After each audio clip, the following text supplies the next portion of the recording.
From the people turning bugs into a resin used to make jelly beans, to miners looking for valuable petrified wood fossils. These are the people working some of the world's most dangerous jobs. Our first stop is India, where people scale trees to find valuable lac insects. The Caryolaca insect is teeny, barely big enough to see with the naked eye. In June, farmers implant broodlac, or the mamas, onto new tree branches. Their babies will hatch and spread out. As they suck the tree's sap, the females secrete an amber-colored resin. When it hits the air, it hardens, creating a protective nest. This is what becomes valuable shellac. This curved knife, called a daoli, is the most important tool for farmers like Turlen Dan.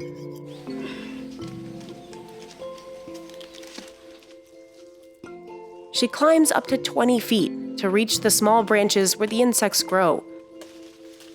She has about 100 of these lac-infested trees. पेड़ चढ़ने से डर भी लगता है कि इधर फिसल जाए तो हम नीचे ना गिर जाए, वो सबको भी थोड़ा सोच के चढ़ना पड़ता है. It can take as many as 300,000 insects to make just 1 kilo of shellac. That's where the lac insect derives its name, from ek lakh, meaning 100,000 in Hindi. Turlen can harvest that in 1 day, but it takes her 2 more to scrape it all off. She uses the same daoli. पेड़ की कटाई छटाई करने के लिए हम लोग को दाउली का इस्तेमाल करते हैं. She sells the lac to a local market, earning $7 a kilo. That's where Manoj Soraogi buys it. His factory sources raw lac from 4 states and processes over 500 metric tons a year. It all starts with crushing and washing, which is the most challenging part. Cleaning the lac for too long could lower the yield. और अगर आपने कम wash कर दिया तो आपकी quality बहुत inferior हो जाएगी. इसीलिए उसको आपको पूरा मेंटेन करने के लिए परफेक्ट वॉश करना चाहिए.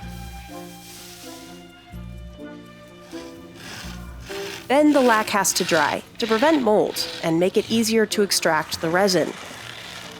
During winters, Manoj's staff leaves the lac in this yard for an hour and a half. In hotter months, it takes about half the time. They have to watch it closely, since too much heat can turn it black. That's considered low quality and won't fetch as much money. ज़्यादा heat पड़ने से क्या है कि वो जमने लग जाता है. इसीलिए इसको तुरंत ही उठा के ज़्यादा लेबर लगा के तुरंत उठाना पड़ता है.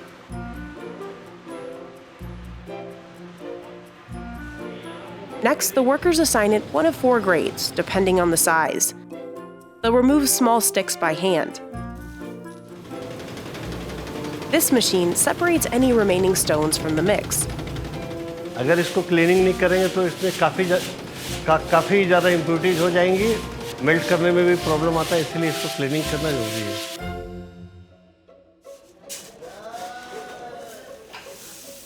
The workers put the lac into a cloth tube that looks kind of like a giant sock.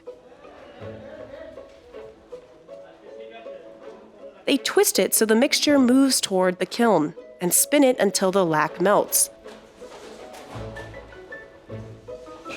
The sock collects any leftover rocks or sticks that might have snuck in. They spend at least 6 hours a day spinning the tube and stoking the fire that burns at 167 degrees Fahrenheit. In the summer, it can get up to 113 degrees in this factory.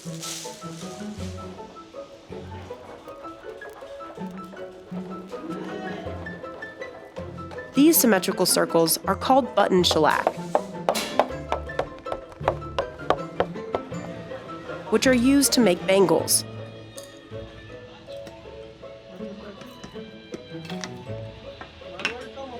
Workers also spread it across this tool, called a pipa, to make sheet shellac. They use a palm leaf to spread it out evenly. The workers remove it once it's cooled. Then they stretch it out even more, using their hands feet, and teeth. This is how shellac has been made for centuries. ये जो है ये पूरा natural product है। उसका जो temperature रहता है वो काफ़ी डाउन हो जाता है। उसमें से स्प्रेड जब करता है तो वो हार्मफुल कहीं भी नहीं रहता कुछ भी। They'll pull it to an even 5 foot by 5 foot square. These sheets will be used to polish candies, cashew nuts, and fruit.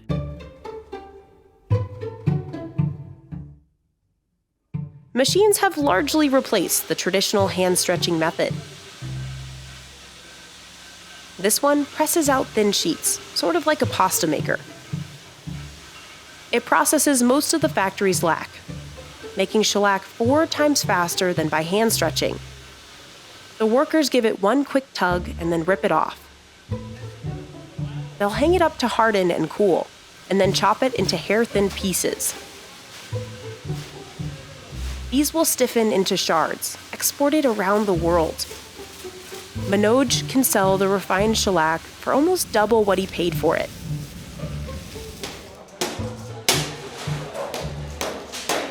Indonesia and the United States are his biggest customers. The US is also the world's largest importer, buying up roughly a fourth of all Indian shellac. It's been valued for 3,000 years for its versatility. One of shellac's earliest uses was as a rich crimson dye. The insect's excretions also made a strong glue and added a shiny, water-resistant finish to wood and leather. In medieval Europe, artists mixed it into paints. In the 1800s, it became the base of gramophone records before the invention of vinyl. Through the 1900s, it was a popular finish for wood paneling in American homes. It also made its way into pharmaceuticals, coating pills and tablets, and food. As a glossy glaze for candies, fruits, cakes, and nuts. Today, the global shellac industry is worth over $167 million, and more than half of the world's supply comes from India. The US Food and Drug Administration allows it as a food-safe additive, as long as it's listed on the ingredients list as shellac or confectioner's glaze. It's in treats like Junior Mints, jelly beans, candy corn, and Whoppers. It's also often dissolved in alcohol and sprayed onto citrus fruit. The waxy coating wicks away moisture, extending the fruit's shelf life. And that gloss makes for a more eye-catching lemon on grocery store shelves.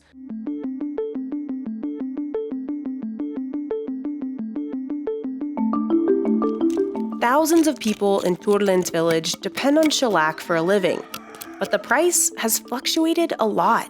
In 2022, Turlin could make $12 a kilo. Now the price is half that. So she started farming ducks for additional income. She also grows rice and vegetables. That's because raising the storied insects has gotten a lot harder, largely due to the climate crisis. Intensifying rainstorms have washed lac off tree branches and led to fungal infestations. More extreme heat is drying up the trees that are the insect's main food source. समझ आने तक कि इसमें क्या करना है, कीड़े मर जा रहे हैं. Vijay Kumar Vidu works for an NGO that helps farmers research why their insects are dying. जहाँ पहले किसान इस तरह से अपने बारे में बताते थे कि जब मैं लाह का काट के लाता था तो पूरा घर भर जाता था. आज के समय में उन्होंने इसकी खेती कम की है. His organization educates farmers on the benefits of using fungicides, which can increase lac production. अभी जो पहले नेचुरल लाह होने का ये था, अभी उसको बोल सकते हैं कि साइंटिफिक लाह हो रहा है.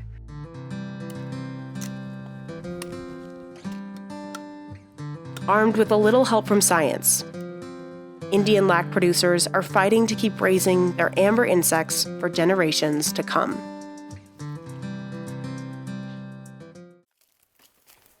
Vem junto.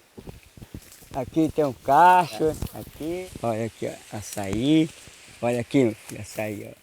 We met Lucas at the end of the 2021 harvest, but there were still some berries left on a few trees. His family's farm is roughly 70 miles from Belém, the capital of the state of Pará, which grows more than 90% of the açaí produced in Brazil. The only tool they use to climb is a single piece of rope, called a piconha. They used to be made of leaves. Essa folha aqui, a gente pegava, torcia ela, aí passava por aqui, fazia isso, para ver como o tempo vai mudando, né? Today, Lucas's son Luis Fernando will go up. Se tiver, só põe que tiver maduro, não tá que tiver paró. Pode subir, vai com cuidado. The trunks are so thin that climbers have to be lightweight. É perigoso sim. O cara tá lá em cima e uma árvore quebrar. É arriscado o cara quebrar o braço, quebrar a pé. At the top, they swing from the tree to reach multiple bunches.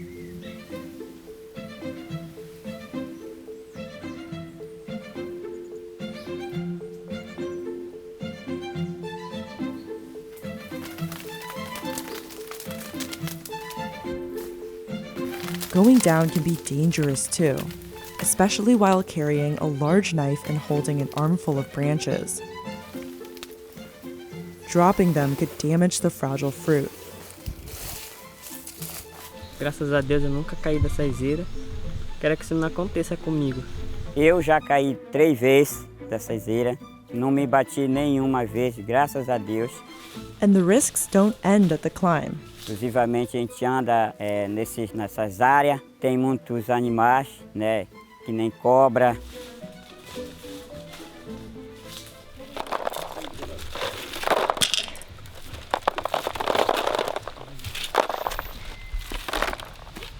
Lucas and his family harvested 53 baskets like these in 2021, earning them an income of about $950. That's as little as 20 cents per pound. Meanwhile, a pound of processed acai sorbet can sell for $7 or more in the US. Part of the issue is that Lucas has to sell his acai as soon as possible because the fruit goes bad fast. That leaves farmers who don't have processing machines with little leverage to negotiate. Não tem empresa aqui na nossa comunidade. A gente vende para atravessador, para poder chegar na mão daquelas pessoas que vão beneficiar, que vão se dar bem. Merchants bring the acai to Belém by boat. It's a race against the clock to sell the fruit before it spoils, so markets run overnight. O açaí apanhado hoje, ele dura em máximo 48 horas. 72 é assim, extrapolando. The price of the baskets varies every day, depending on the demand. Hoje, em média, paneiro desse aqui está custando, hoje, 60. Most of the acai produced in the state stays in Brazil, but exports have skyrocketed, growing about 14,000% between 2011 and 2020. Você sabia que uma tigela de açaí nos Estados Unidos custa R$80? $15. Quanto? $15. $15? Não sabia não. Some acai gets transported to processing facilities like North Açaí. Every day, 22 tons of fruit are turned into frozen pulp, the acai that most people outside of Pará are familiar with. O açaí é uma películazinha com caroço. Então 95% do açaí é caroço. This is the stage where we see the biggest jump in price, about 177%. Esse produto tem que estar congelado em menos de 24 horas. Aí a gente vem para cá, onde aqui é o túnel de congelamento. A polpa fica congelada nesses monoblocos, aonde a gente depois leva para a câmara de estocagem e guarda ele para vender ele no mercado internacional e nacional. Today, more than 70% of Brazil's acai exports end up in the States. Nós estamos muito presentes, muito forte, tá? Na região da Flórida, região de Nova York, região de Nova Jersey, aquela costa leste americana, de norte a sul, nós estamos bem presentes. The global market for acai is expected to reach nearly $2.1 billion by the end of 2025. O mercado como a China abrir as fronteiras para consumir esse produto, nós vamos aumentar. Acai's popularity took off in other Brazilian states in the 1980s, when it became part of workout culture in Rio and Sao Paulo. The Bulls made regular appearances in this popular 90s soap opera that took place at a gym. Its high-calorie content made it a perfect pre- or post-exercise food. and its antioxidants made it easy to brand a superfood. That came with claims that it can solve all sorts of health issues, like obesity, type 2 diabetes, coronary heart disease, strokes, hypertension, high risk for COVID-19, cognitive difficulties, sexual difficulties. But nutritionists say this narrative has been blown out of proportion. Wait a minute. One food can't do that, can it? No, of course not. Nonetheless, Americans were hooked and made all kinds of acai bowls, mixing in fruit, granola, honey, and more. But it's a far cry from the culture of the people who have eaten it for much longer. Indigenous people living in the Amazon have harvested and consumed acai for centuries, maybe even millennia, and it's still a staple food in the daily diet of people in Pará who eat it fresh with savory meals. Lucas was 12 when he started climbing acai trees, and he still does, 36 years later. Aí eu tirava para o meu consumo, para ajudar meus pais. Então eu acharia que ele não tinha condição de me bancar, né? E aí comecei a apanhar o açaí, né, para me manter, para minha roupa, era sorteio, meus calços, sapatos. In recent years, acai has also made headlines in American and Brazilian media for reports of children working in the industry. But farmers like Lucas say it's always been this way, and that it's normal for everyone in the family to help out and learn the trade. É uma cultura, porque vai passando de pai para filho, de avô para neto, né? Nowadays, Lucas owns this land along with 55 other families. These kinds of settlements are called quilombos, or a quilombola community, and many go back centuries. They were established by enslaved Africans and Afro-descendants who ran away into the jungle and started communities like this to survive. Many learned from indigenous people how to harvest and process native foods, including acai. The Brazilian government estimates there are nearly 6,000 quilombola communities in the country, and a 2013 study found roughly 75% still lived in extreme poverty. Mas é uma comunidade rica, né? A gente se diz assim pobre, mas se torna rico, né, de espírito. Lucas's acai trees grow alongside different native trees and plants. But larger monoculture plantations that produce more fruit are on the rise. The amount of land used for these plantations has more than tripled since 2006. A gente trata como sistemas homogêneos muito frágeis, né? De pouca resiliência. These plantations are often located far away from floodplains where acai trees naturally thrive. That means big producers have to irrigate their acai trees, while farmers like Lucas rely on natural seasonal flooding from the nearby river. Isso sem falar no problema da biodiversidade por inteiro, né? Se você, enfim, transforma a Amazônia em plantios. Some small producers have also been favoring acai trees over others, which could become an issue in the long run. And experts worry that as acai's popularity continues to grow, the cultural traditions of Pará and the Amazon could be lost. Tendendo a transformar o açaí numa commodity. Isso é ruim. Aí tudo depende da escala, porque, né? Enfim, não interessa. A qualidade é pouco, mas tem qualidade. Não é isso que interessa. Açaí is something Lucas and many people here take pride in. Esse aqui é o processo do nosso açaí para o nosso consumo local.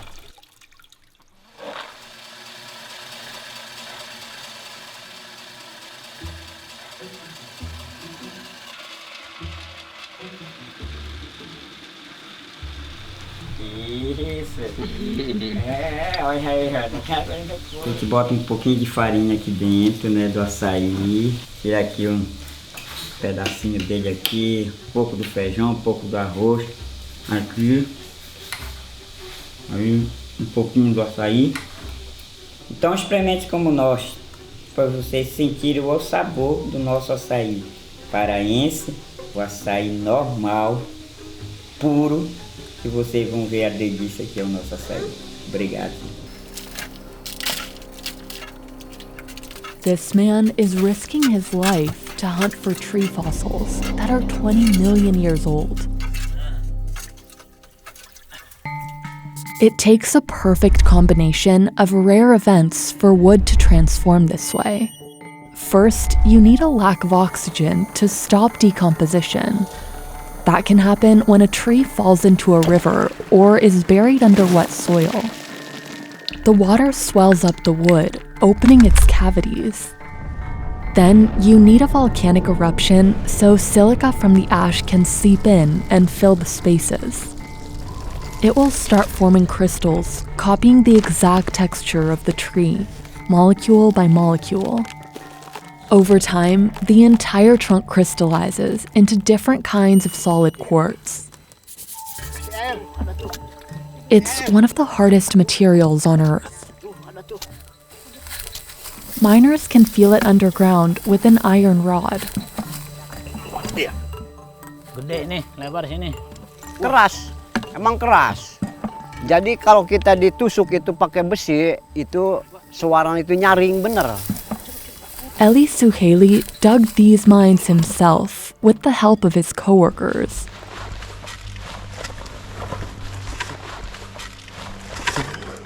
He's 68 years old, but still goes in barefoot, bringing only a hammer and a crowbar.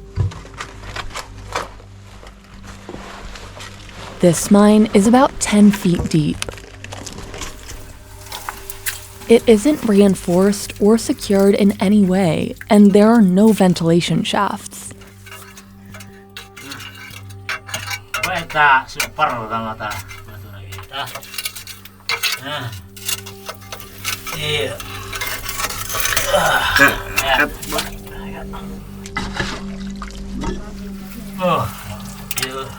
Eli finds a few fossils within minutes of digging.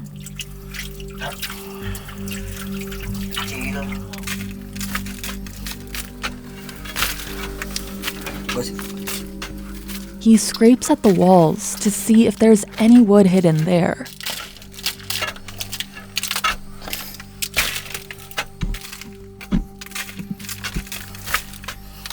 Kalau longsor itu otomatis kan kita nggak bisa keluar. Kalau lagi dalam. In 2016, 12 men died when a mine collapsed nearby. Eli has never lost a friend, but he has been injured before. Yang kecil aja juga kalau dari atas kita ditusuk begitu, kalau kita lagi nggak ini, kan kita niban karena itu kaki bisa bengkak lah.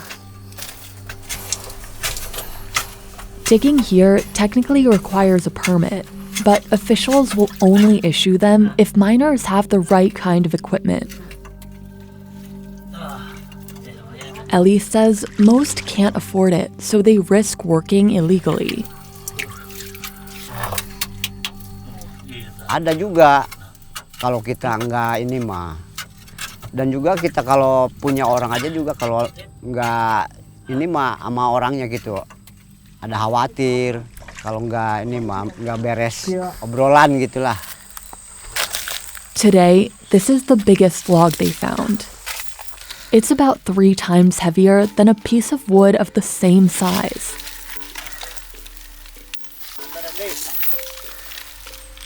Ya, siap.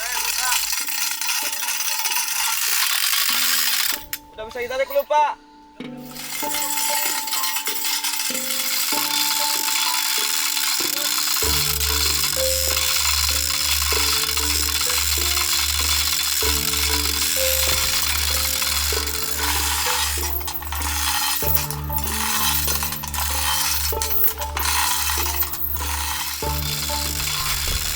Tuh, Pak,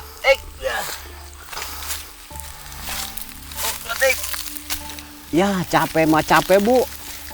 Orang udah tua begini mana nggak capek sih, udah napasnya udah lemes. They've even dug up pieces weighing up to 4 tons. That's about the weight of a medium-sized truck. They could get $480 for a log that big. But they divide the money, and they have to pay the landowner too. In the end, they're each left with about $60 for a month's work. That's about half the minimum wage in this part of Indonesia. Ultimately, the wood is marked up and sells for a lot more than what miners initially get for it.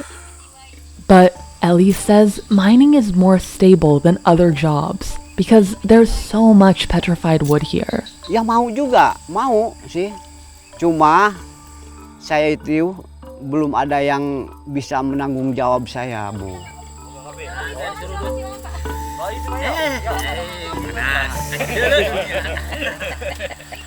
Wood polishers then transfer these slabs to a workshop.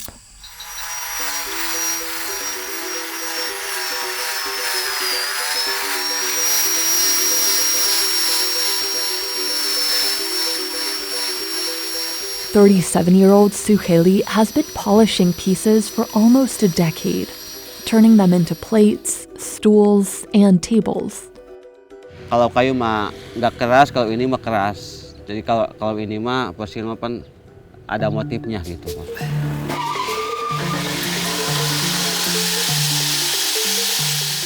Like most gems, petrified wood can only be cut with a diamond-tipped blade. Kita aja yang hati-hati gitu kan. Kalau resikonya banyak gini mah, ada yang ke tangan kepotong gulinda, ada yang mata kita ke petel gulinda, banyak lah. Juga pernah itu kaki saya kena pisau gulinda sampai ini ada lukanya nih.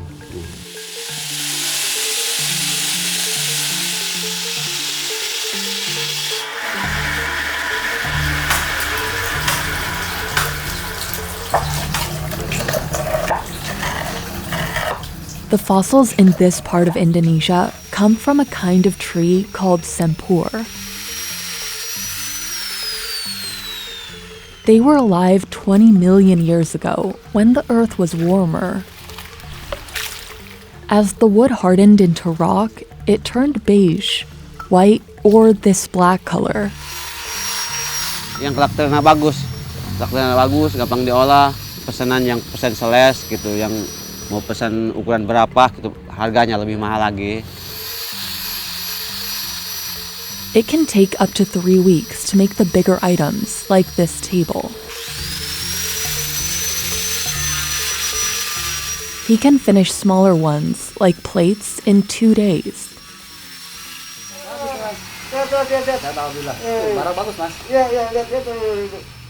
He works with Kirono, a middleman who places custom orders on behalf of international clients, who pay twice as much as local shops. But there's no fixed price. Each piece is valued depending on the color and patterns. They told us they sold this table for about $3,800. Barang seni dan memang langka, itu kita tidak anggap ratusan sampai puluhan sampai ratusan lah, Mbak. But to him, the work is also about building a reputation for his country. Keawetannya, karena ini produk kita, produk Indonesia, dan di Indonesia itu memang sangat kaya dengan batu fosilnya. Hati-hati Mas ya.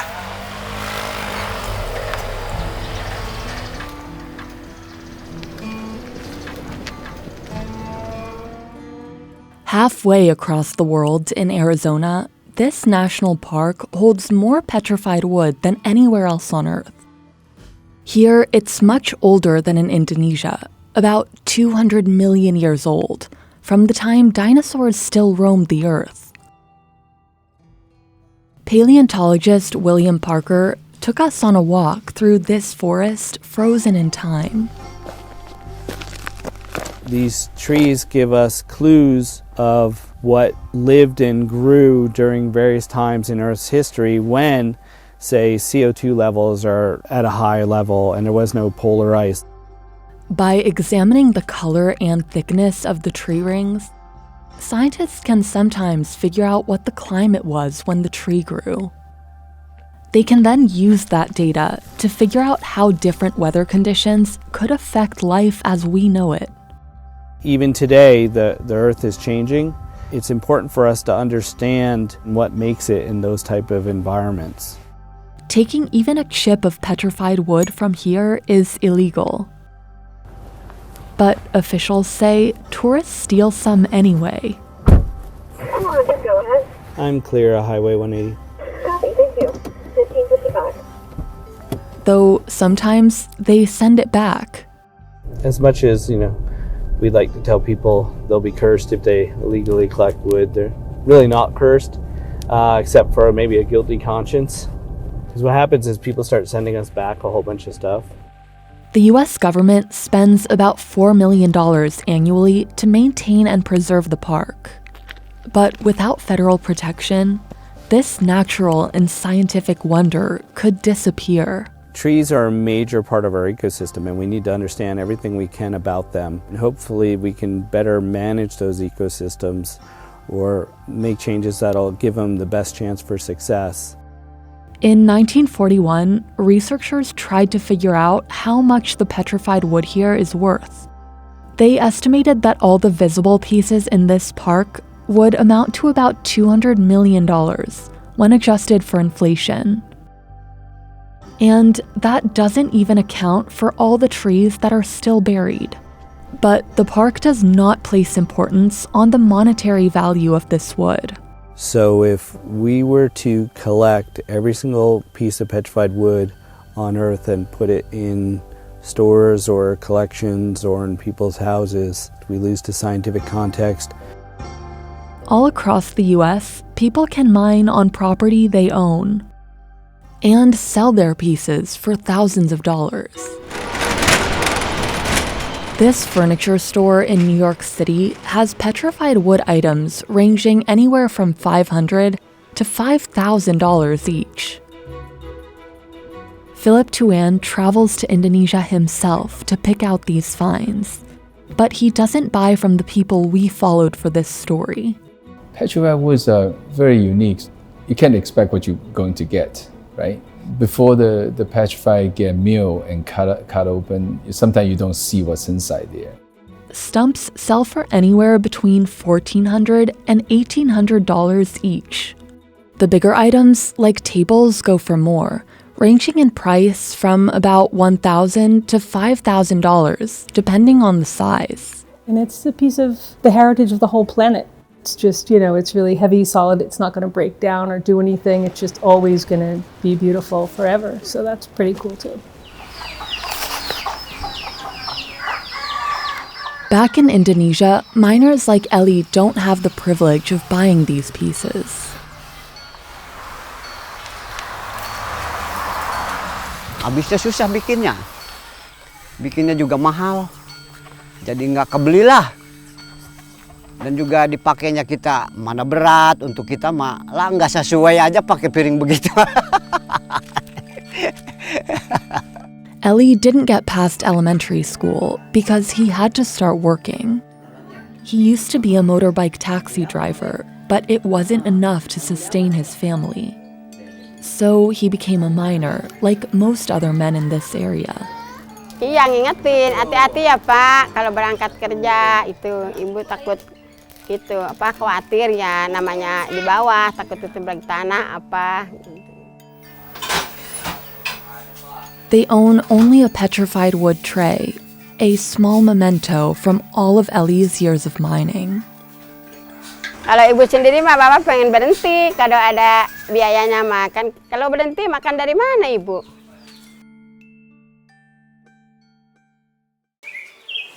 Yona Elvis's home in southwestern Cameroon is made from the same sand he mines every day. He lives with his family and pet monkey Curtis. Bon, quand je lève le matin, je pars d'abord une bénédiction avec les enfants et puis bon, je commence à me préparer. Déjà, je suis déjà préparé. Maintenant, c'est psychologique. His home is just a short walk away from the river quarry.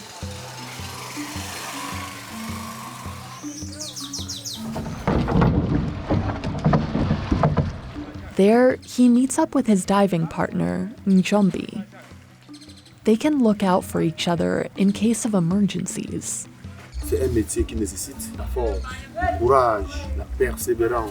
Donc ces trois éléments, quand vous les avez, exercer notre métier me paraît plus difficile. The Wari is one of Cameroon's largest rivers, flowing for nearly 100 miles. It's known as the River of Prawns, but fishermen are seeing a decline due to sand mining.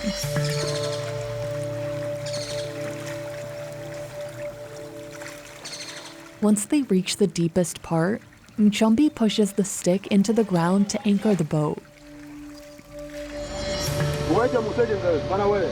Elvis jumps in wearing nothing but skin-tight shorts to swim more easily in the water. Then he uses a steel bucket to scoop up sand from the river floor. The water is so murky, Elvis can't see anything, even if he wore goggles. Je suis déjà comme un aveugle. Je sais qu'ici, il y a un caillou, là-bas, il y a ceci, là-bas, il y a cela. Donc, c'est une routine, c'est ce que je fais tous les jours.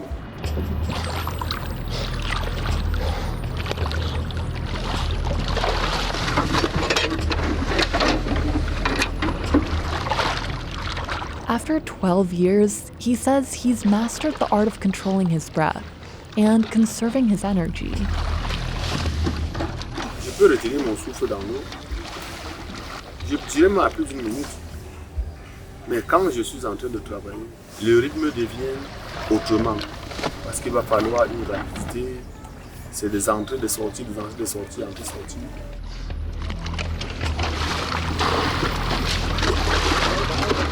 Elvis and Njombi take turns scooping out water that fills the canoe. After 2 hours of diving and dumping, their exhaustion begins to show. Locals say deaths are common here, but because this is an unregulated profession, there are no official records on injuries or fatalities. Elvis nearly drowned once while helping a new diver. La pirogue a chaviré. Je suis allé à son secours. Immédiatement, il m'a approché.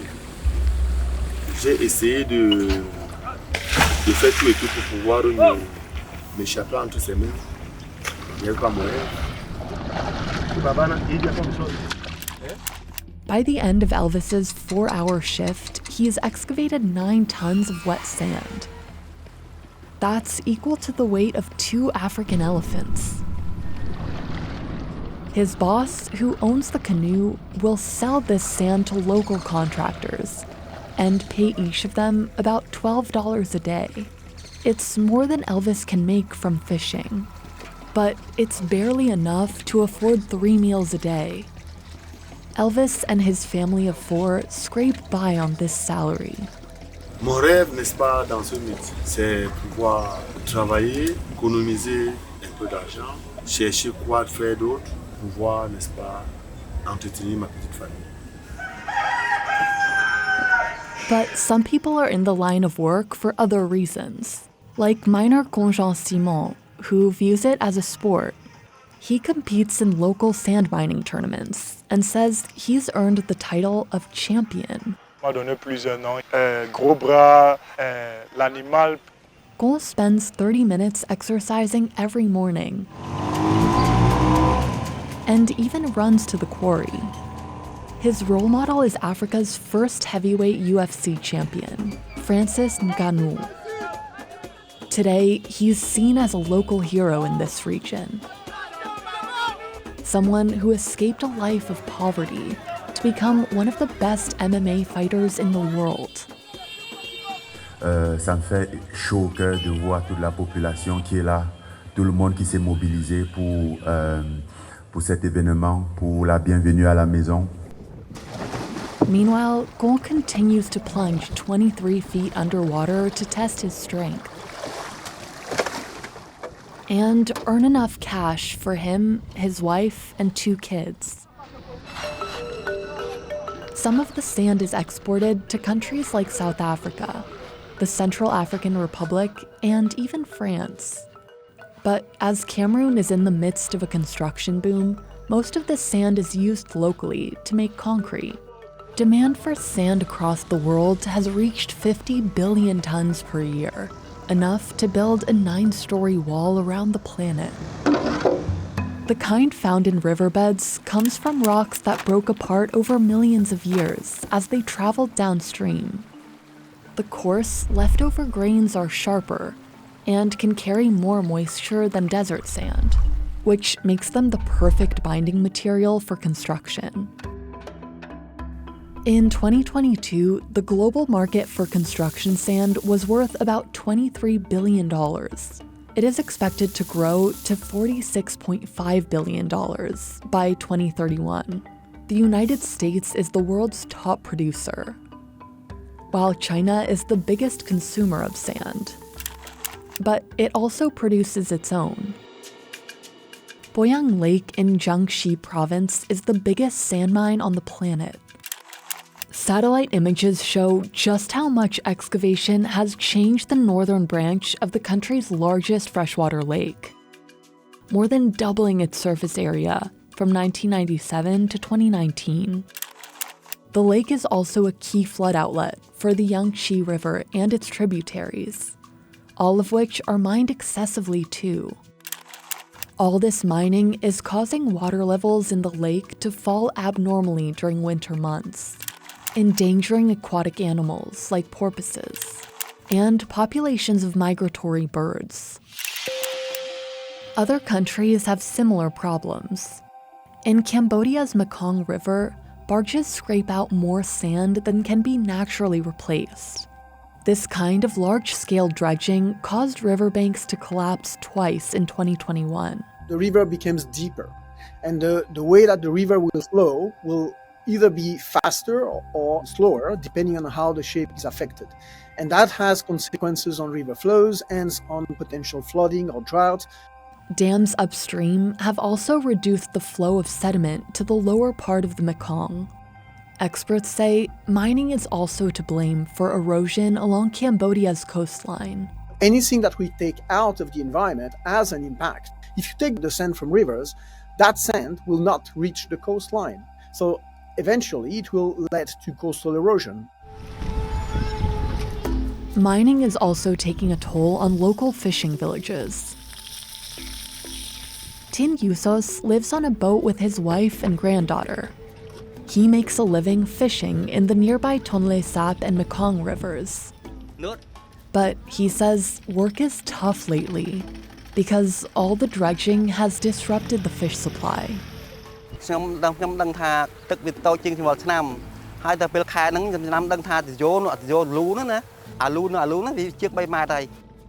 And because of the receding water levels, his livelihood is at stake.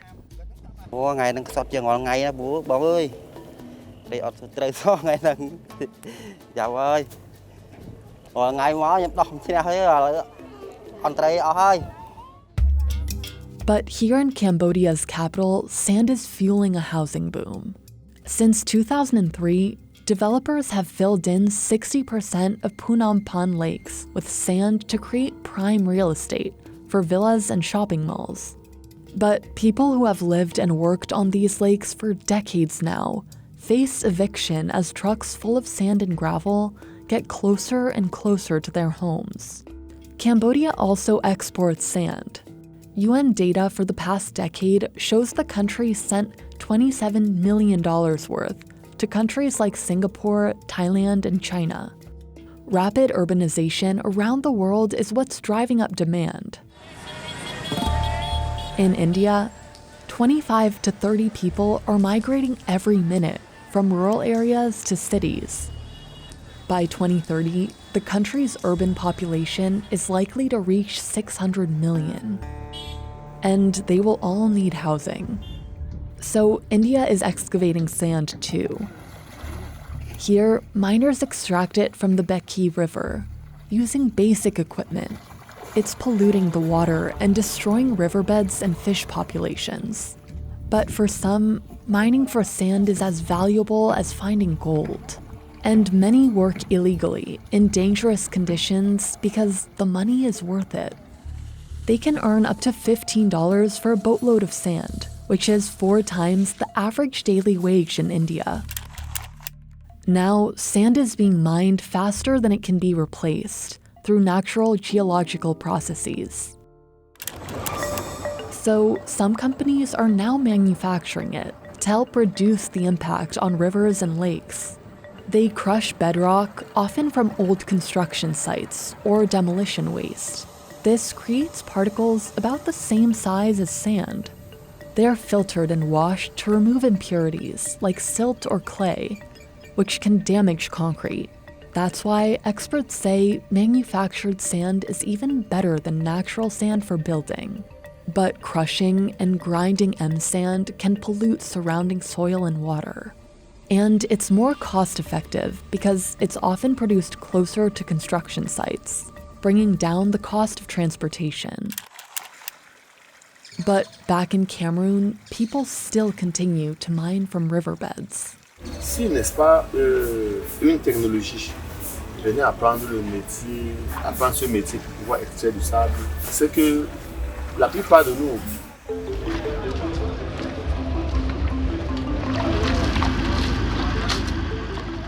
After a long day of work, his muscles are sore.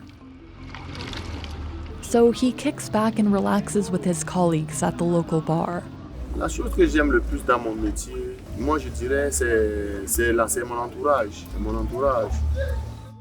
And he brightens up when he thinks about what really motivates him to do this work. Mon moment préféré de la journée, je dirais, dès mon retour, quand je suis à la maison avec ma petite famille. Mon frère, c'est comment? Parce qu'avec tout ce moment où je quitte la maison, ils ne savent pas si vraiment je vais retourner. Bon, du coup, quand je rentre, et je les trouve sains et saufs, pour moi, c'est un moment vraiment fantastique.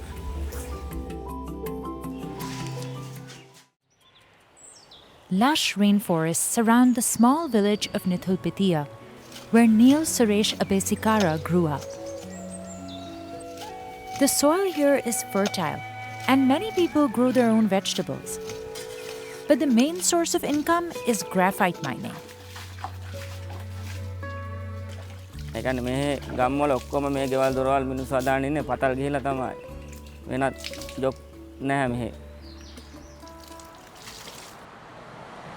One of the country's oldest graphite mines, Kahatagaha, is about a mile away. This elevator is what Neil places his trust in when he goes 2,000 feet underground.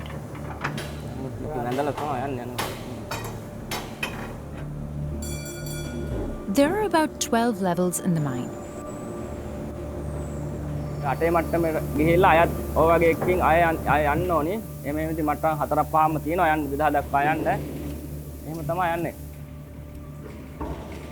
It takes Neil about 15 minutes to get to the base. Down here, it's almost 100 degrees Fahrenheit.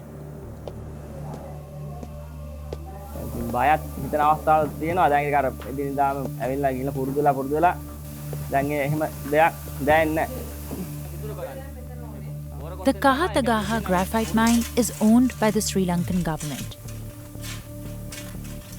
It produces nearly 800 tons a year. The only way to extract the deposits is to blast the metamorphic rocks with dynamite. Sunil and his colleague Guruj Deshapriya have to set up this firing wire and dynamite.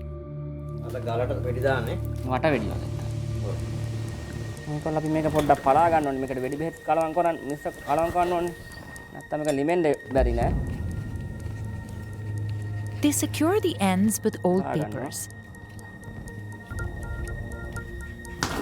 Then, Neil uses a drill to inject fluid into the walls, which helps stabilize them.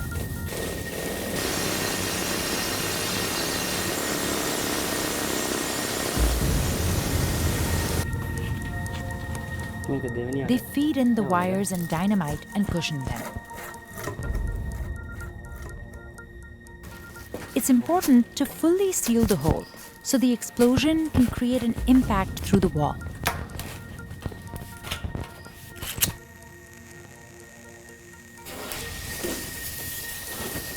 they light the dynamite and move almost 1,000 feet away.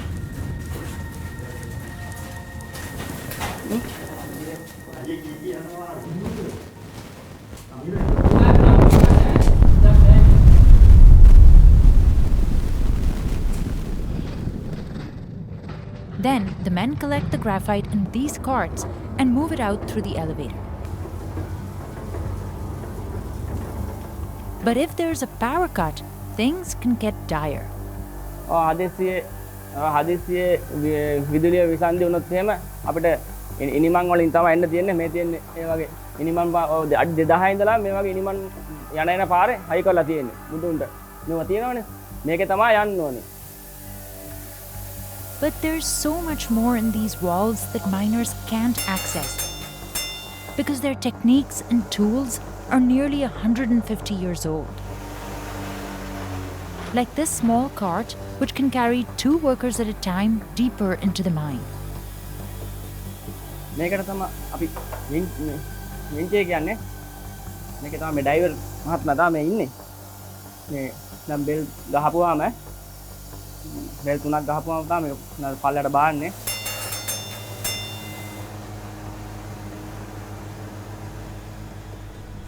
Graphite mining in Sri Lanka can be traced all the way back to the 17th century. Its first documented use was for pencils.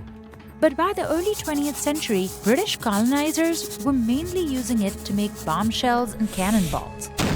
Back then, there were nearly 3,000 graphite pits in the country. But demand for Sri Lanka's graphite dropped when World War II ended. Then, in 1971, the government nationalized the sector, and that led to even more neglect. Meanwhile, China started pouring resources into mining, leaving Sri Lanka in the dust. Today, there are 3 major graphite mines in Sri Lanka, including Kahatagaha, where much of the local processing is done by hand. Women sort and cut the graphite at small workshops.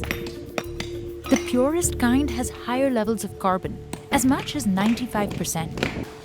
And the women can identify it by simply looking at the texture, shine, and hardness.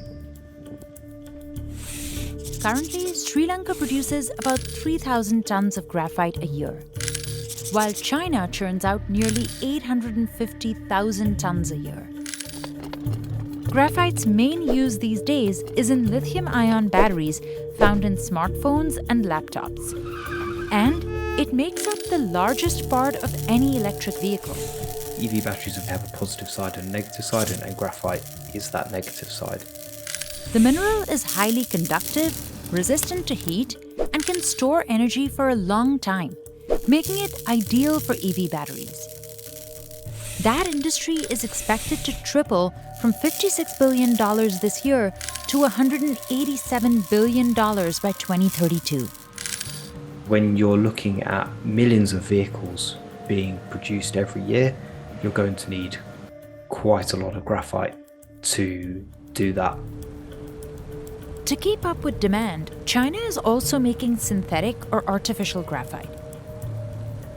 Manufacturing it is more expensive and harmful to the environment. Now, China is controlling who can buy this critical mineral. The government recently started requiring companies that export it to apply for a license first. And that would allow them to block some foreign buyers from countries like Japan, South Korea, and the US, which gets 1/3 of its graphite from China.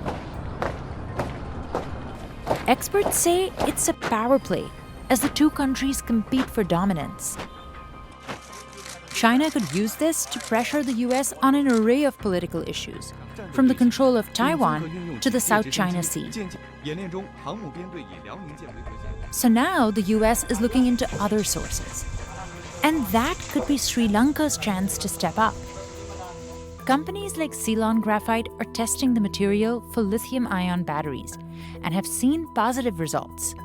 It's absolutely a huge opportunity for Sri Lanka to take this material, this unique natural advantage that the country has. But graphite from Kahatagaha is mostly used to make steel and lubricants. Neil says at one point 1,000 people worked here. Today, it's less than 60. One reason is that wages are low. Miners make just 30,000 rupees a month, or nearly $100. Neil wouldn't tell us his salary. But when he clocks off from mining, another job awaits him.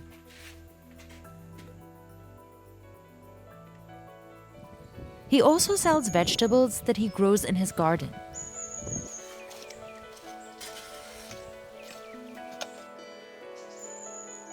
While his wife prepares a traditional meal with vegetables, he helps the kids with their homework. He only finished high school, but he has bigger plans for his sons.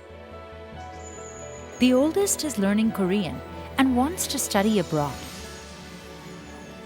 Neil hopes he can make it happen so that graphite mining is not the only option for yet another generation. Suhendra is preparing to leave on a 4-month assignment. Long trips are part of his job, but this goodbye feels harder than usual. Pekan lalu istri saya baru saja meninggal. Jangan nakal kamu ya, jangan ganggu adikmu dulu. Nanti kalau kangen telepon ayah saya. Ganesh, saling Ganesh. Suhendra has 4 children. Now he's leaving his 14-year-old son Yusef in charge. Kangen jelas. Ya telepon sama ayah. Khawatir banget karena tuh kan di laut banyak hewan buas ya, yang kayak hiu atau yang lainnya.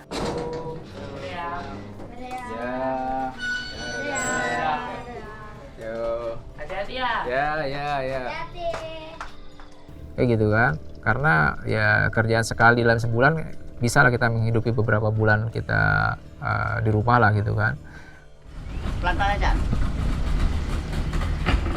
Today, he'll be diving in the Indian Ocean by an industrial zone on the coast of Silicon.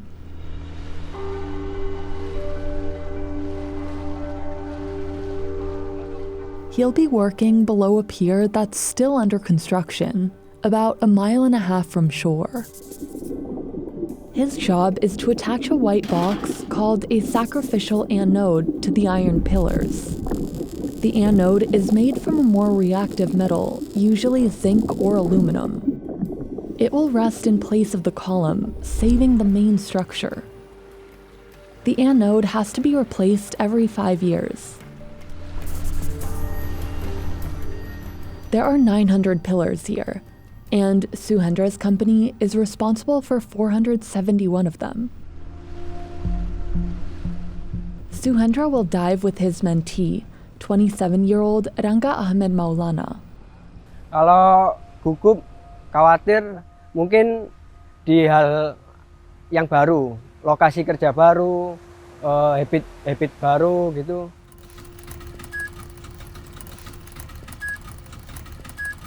Diving raises blood pressure, so they need to check their vitals. Still, there's only so much they can prepare for. Ketika itu ada bahaya gitu kan, ya saya kepikiran anak istri bagaimana kan gitu kan. This crew sets up the air compressor that will pump oxygen to Suhendra and Rangga. Today, they'll go down with a simple cap and goggles. Jadi kita anggap sajalah kita ini bertamu ke rumah orang gitu. Kalau nggak permisi gitu kan jadinya celaka sendiri bagi kita.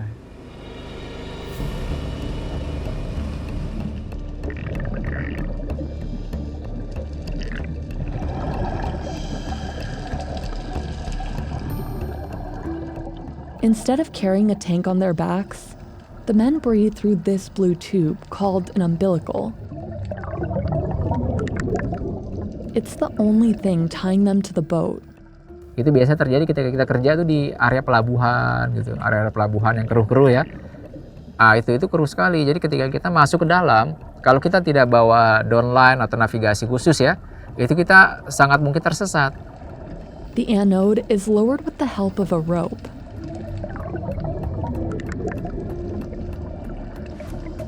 Suhendra and Ranga communicate mostly through hand gestures while finding the right spot on the column.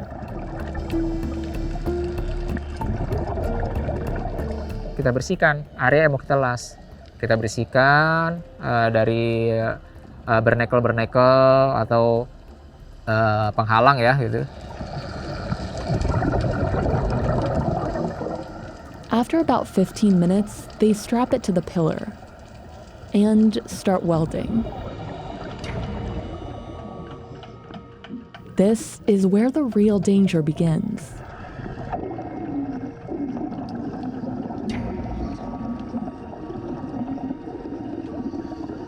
Kalau takut sih dari awal sudah takut karena memang bahaya bermain listrik di dalam air. The water significantly increases the chances of a lethal electric shock. The rod is charged negatively, and the anode is positive. So electricity will naturally flow from one to the other to complete a circuit.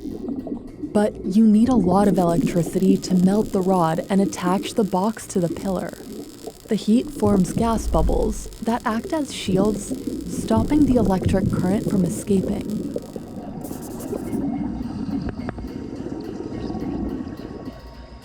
If they touch the tip of the welding gun, they'd die in an instant. A shaky hand could cause an accident, and it can be hard to keep a steady grip.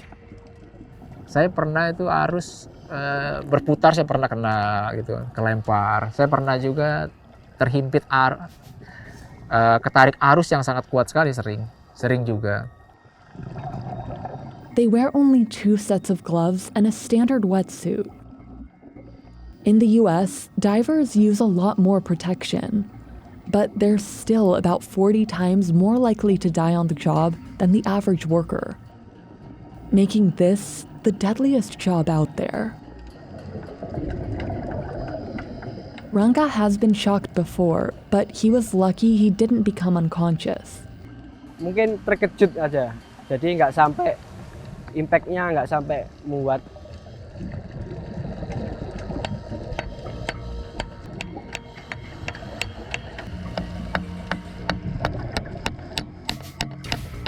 Ya dia selalu kasih wanti-wanti lah, artinya wejengan-wejengan biar kita selalu waspada terus untuk kerja di dalam air itu. Karena resiko bisa datang kapanpun dan bisa mengintai.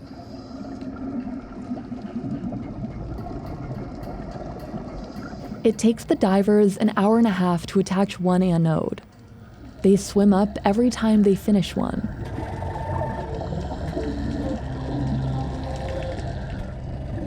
Pressure at this depth is about twice what it is on the surface. If they go up too fast, nitrogen in their body forms bubbles and blocks blood flow to important organs like the brain or the heart. Nah itu yang bisa bahaya juga, bisa menyebabkan dekompresi atau kelumpuhan. Suhendra visits a decompression chamber every 3 months. Itu ruangan itu dikasih kompresi tekanan sehingga nanti gelembung-gelembung nitrogen yang tersedia dalam tubuh kita bisa keluar. The diving has already taken a toll on Ranga. Sering-sering kita itu pusing, mendadak. Yang paling sering itu kalau memang kondisi pilek menyelam itu bisa sampai keluar darah dari hidung. The pier they're working on will eventually connect ships carrying crude oil to this brand new $39 billion petrochemical plant that will turn it into plastic. It's part of a big investment push Indonesia is making in the oil industry. The government has offered certain companies up to 100% tax reduction for a decade. They are to build 22 new petrochemical plants by 2025. And this is a business that's expanding across the world. Reports project that by 2050, petrochemicals will account for nearly half of the growth in global oil demand. We're seeing a huge rush to build additional capacity to produce ever more plastics. And this is not an accident, but it is the plan of the oil and gas industry to continue to monetize as much of a barrel of oil as the industry can. In the US, petrochemical plants have been the source of major controversy because they emit toxic chemicals that are known carcinogens. We see enormous releases of toxic pollution.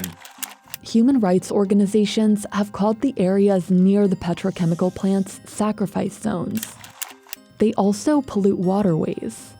Tiny pellets called nurdles easily slip into drains at factories, or sometimes spill out of cargo containers during transport. And they end up killing the fish and birds that eat them. Indonesia is already the 4th most polluted country in the world. Landfills are at capacity. Today, nearly the entire population lives in areas where air pollution exceeds the WHO's safe air standards. That's shortening Indonesians' lifespans by about 1.5 years. The country has launched laws to cap greenhouse gas emissions.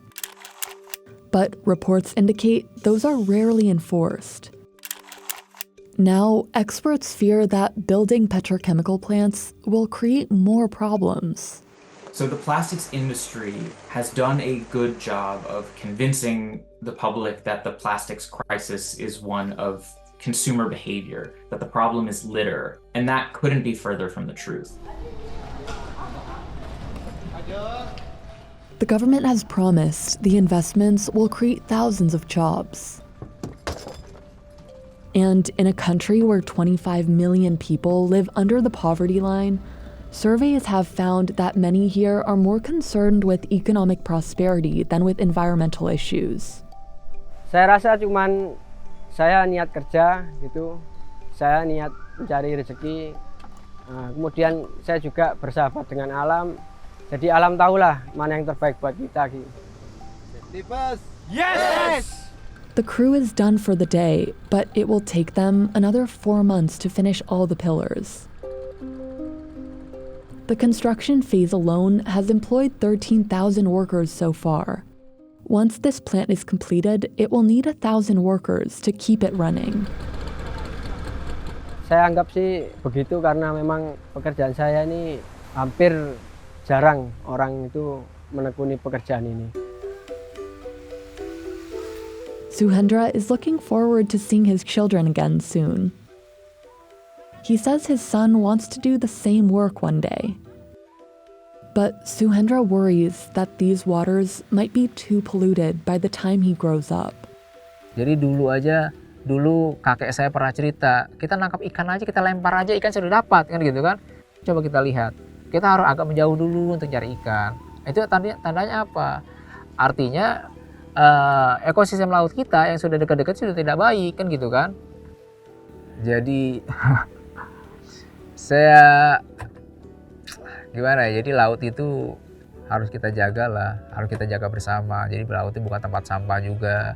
Artinya ketika kita bisa menjaga laut, artinya nanti laut ini bisa dinikmati oleh anak cucu kita. Kalau seandainya kita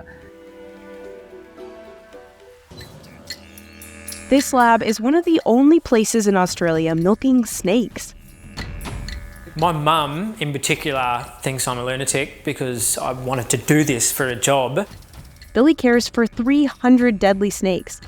Coastal taipans, eastern browns, tiger snakes, common death adders, and king browns. First, he prepares the milking cup. So if you went to a nightclub or a pub and you asked for a shot, like Fireball, this is what they give it into. I know of a fellow that was bitten by a large coastal taipan. Within about 15 minutes, he was showing symptoms. He was extremely nauseous, vomiting, sweating. And by the 20-minute mark, he was almost unconscious. He was bleeding out of his eyes, his gums, every orifice in his body. He was in a coma for 11 days, but he did survive that bite.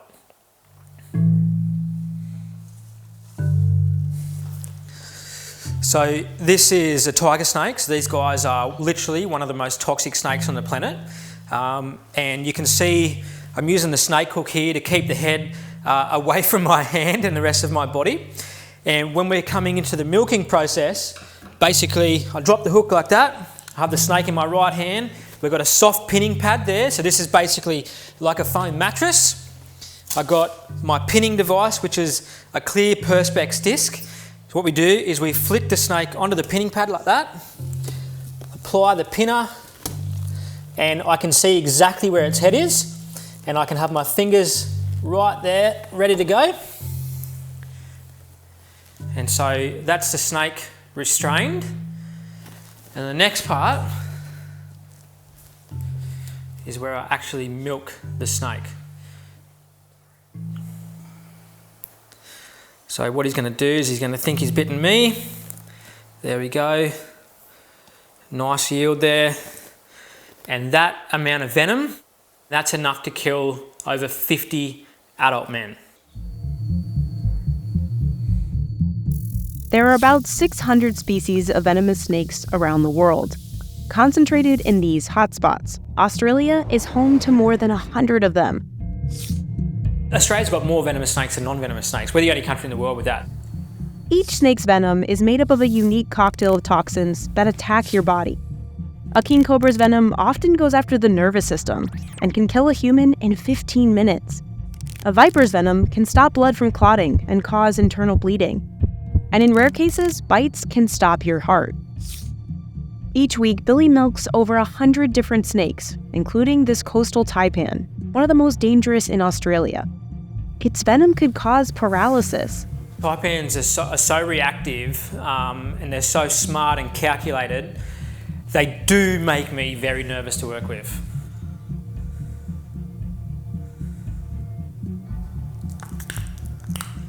And you can see there an absolutely massive yield, and that amount of venom there is enough to kill a couple of hundred grown men, no worries.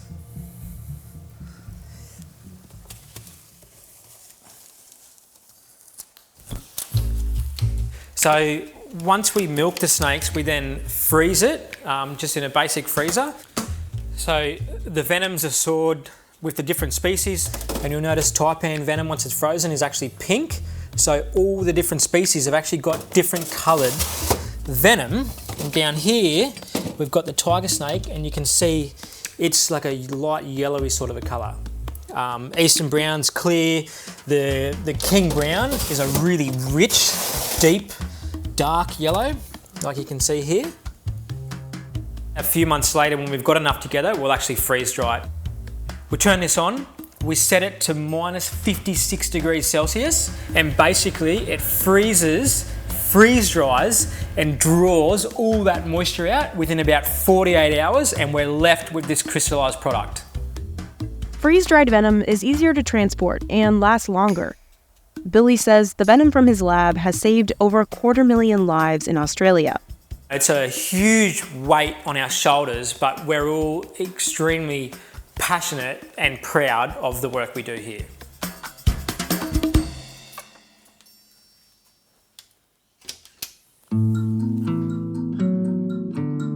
But snakes aren't the only animals needed. Horses are also key to making anti-venom. We're producing a medication, so the horses need to be healthy, need to be in a good body condition. Mauricio Guardas is in charge of the farm run by Instituto Clodomiro Picado, Central America's only supplier of anti-venom. His team injects horses with small doses of venom. It's important they're precise. Too much could hurt the horse. It's a very dangerous process. We need to be really careful with everything that we do here. The horses will begin to produce antibodies, which will eventually become anti-venom. The healthier the horse, the more antibodies they produce. Mauricio's team collects their blood every 2 weeks. They wash and shave the horse's neck to prevent infection. Then they extract blood from the horse's jugular vein. It takes less than half an hour to collect 6 liters. Just one blood bag is worth over $500. We separate the plasma, and from the plasma, We separate the antibodies, and that's what you get injected if you get bitten by a snake.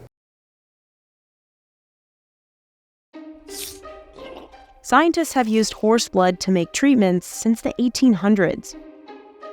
Inspired by vaccine science of the era, the French Dr. Albert Calmette injected cobra venom into rabbits and horses. He used their blood to make an early version of antivenom.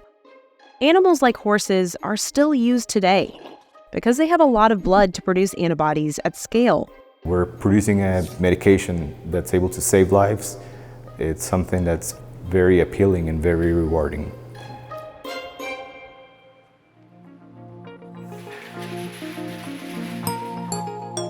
This lab, 9 miles away, receives the plasma from the farm and converts it into antivenom that's safe to inject into humans. It can protect against a wide variety of snakes, but it doesn't come cheap. I will say that the cost of production will be around maybe $15 to $20, something like that. The lab produces roughly 120,000 vials a year.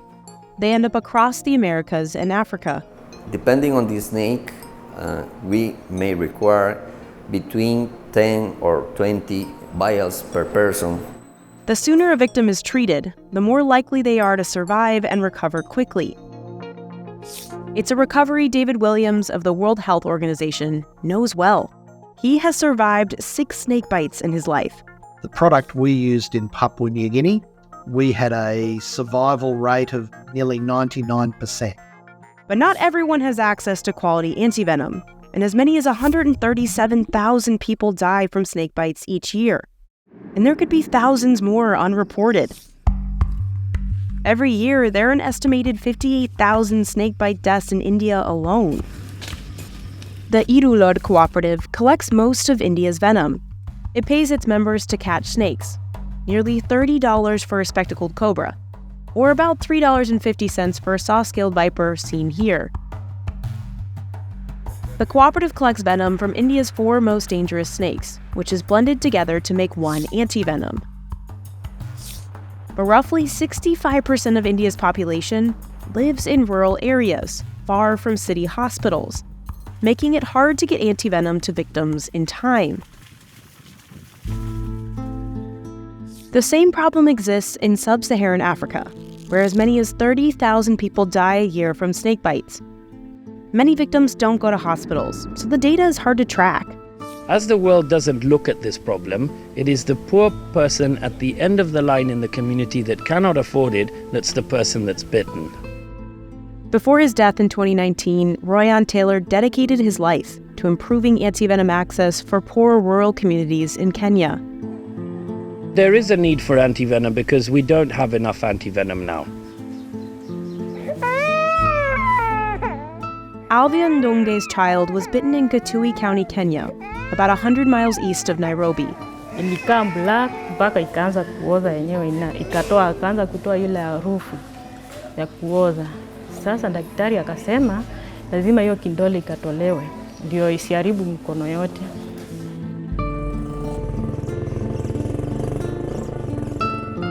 The county has to use a motorcycle ambulance to get some victims to hospitals. But not everyone gets medical help in time. Wende Kilonzo's child died after a snake bit her in the middle of the night.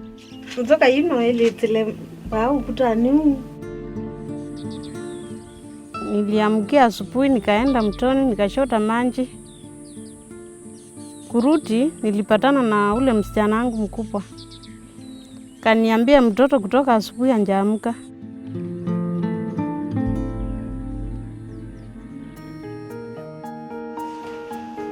The Kenya Snakebite Research and Intervention Center hopes to develop the first antivenom in East Africa.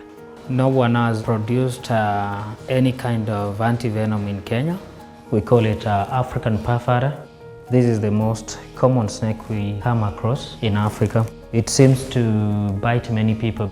It's also one of the most deadly on the continent. In sub-Saharan Africa, the most effective treatment for a snakebite can cost more than $100 a vial, and victims sometimes need more than 10 of them. Many of the people who get bitten are breadwinners. So, if they're in a hospital bed, their family's going hungry.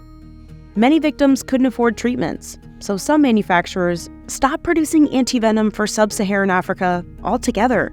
Today, there's a dire shortage of quality anti-venom. The Kenya Intervention Center has a database of venom from local snakes, but hasn't been able to set up a horse farm or anti-venom lab yet. You need to have the land, you need to maintain the land, the pastures, do all the maintenance. To set up an anti-venom manufacturing facility to the right specifications is going to cost somewhere between 10 and 30 million US dollars. A few countries have greatly reduced their death rates, thanks in part to government investment. In Costa Rica, just 1 to 2 people die each year from snake bites. Australia's death count is just as low. Both countries have free anti-venom treatment. Most places worldwide, you have to pay for anti-venom, and it is unbelievably expensive. So here in Australia, we are unbelievably lucky that the government looks after us in that way.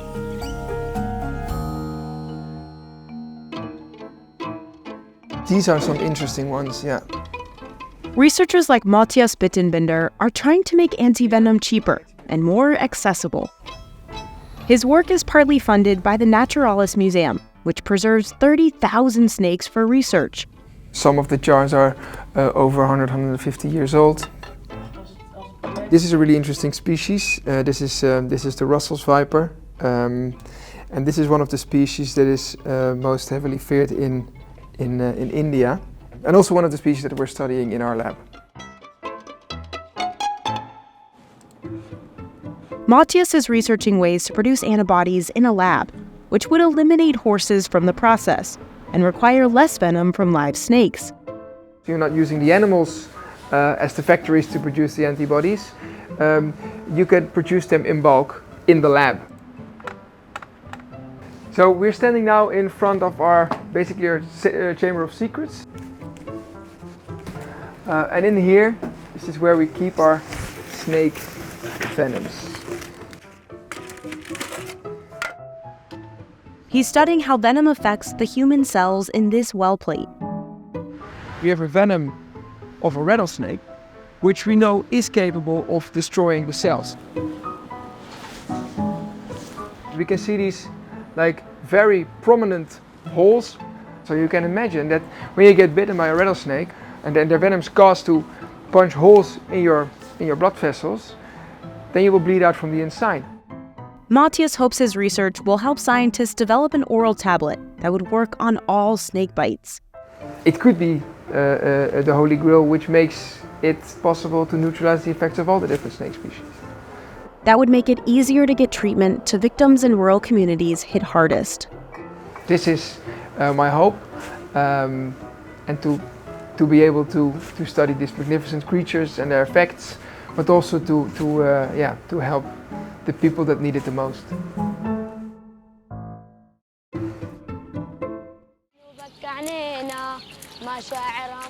Singing is one of the few things that helps Abdullah keep his mind off his job.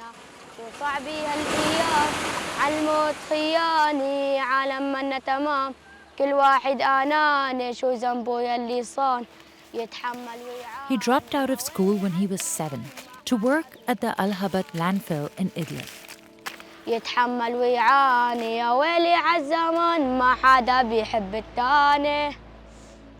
He spends 12 hours here every day just to support his family.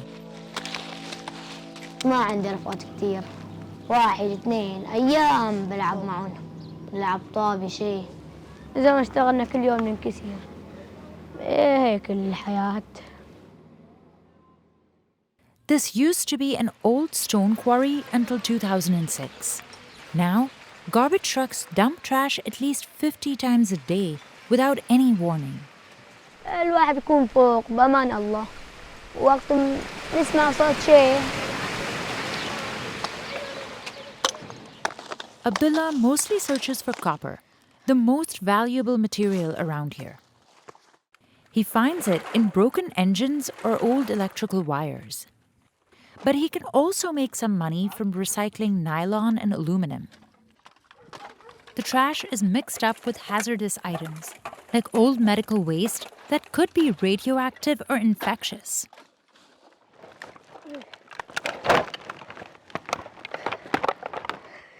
Abdullah fills up as many as 10 bags a day.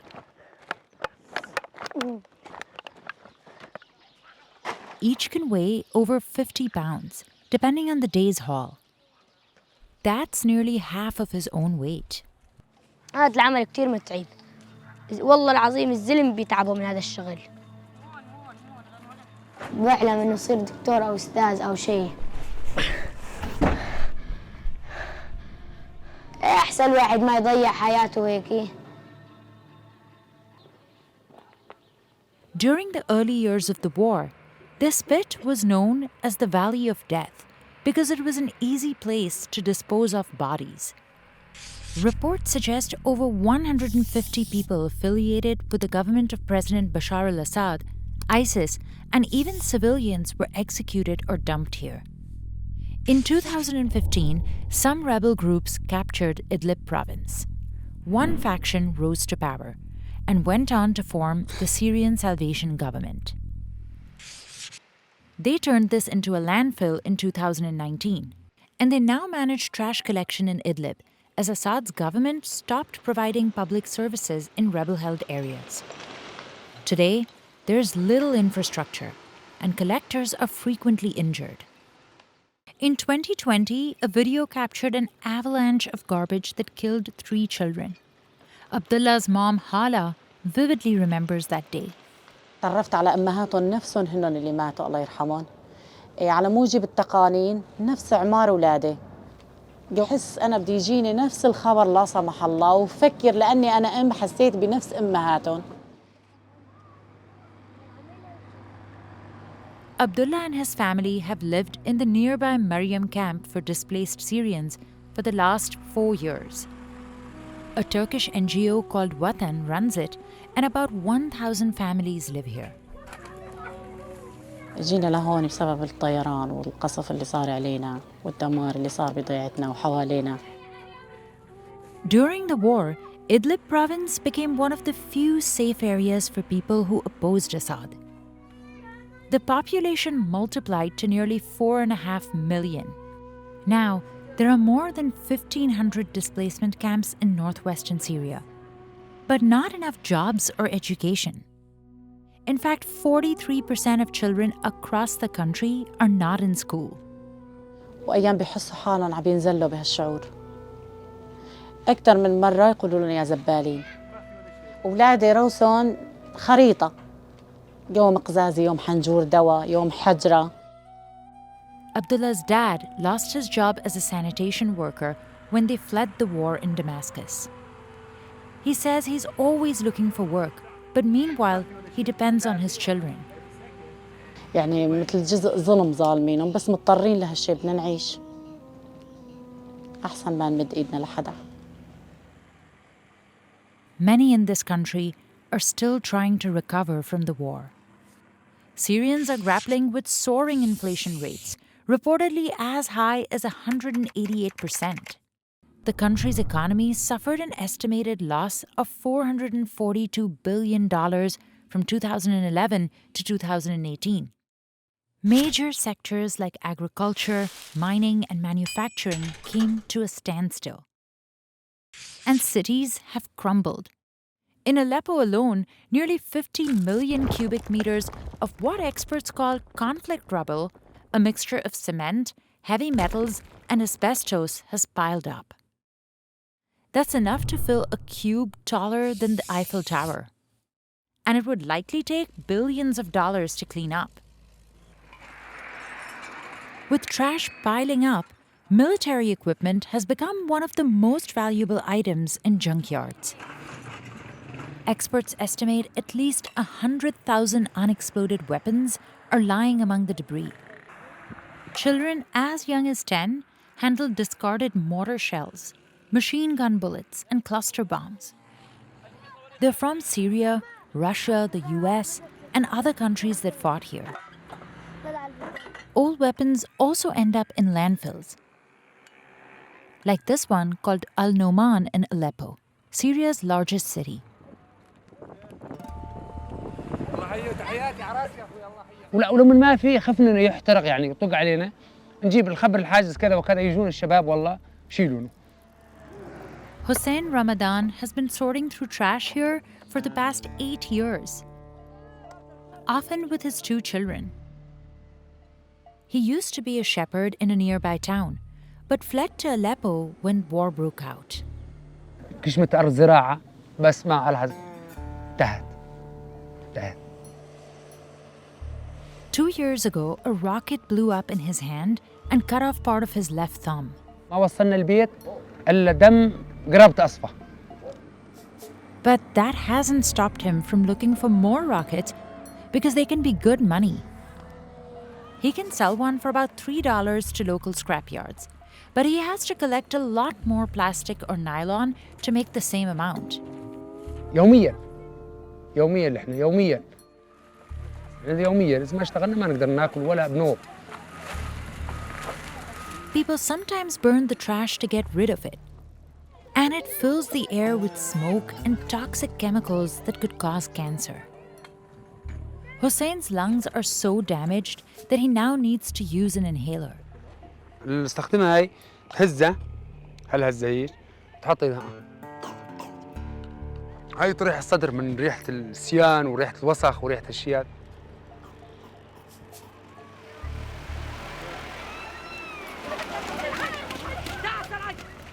Excavators dump garbage just inches away from the collectors.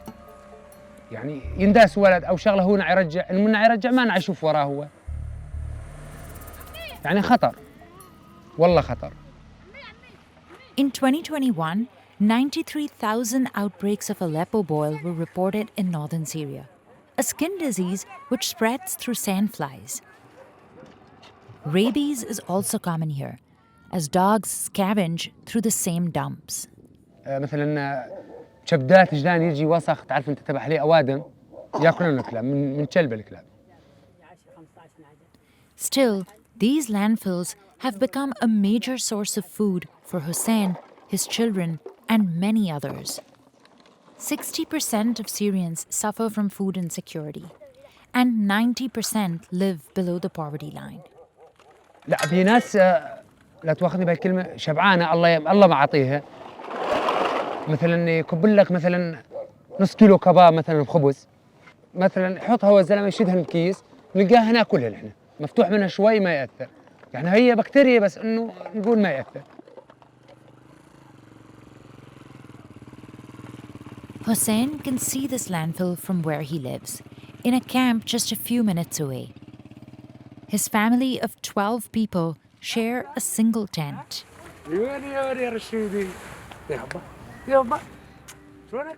بس 10 حاجات نحن ما حلمنا لا نشتري بيت ولا نشتري شيء عايشين في الخيمة يعني بس إنه لو يصير عندي 10 حاجات أعيش بيهن هاي نعمة فضيلة.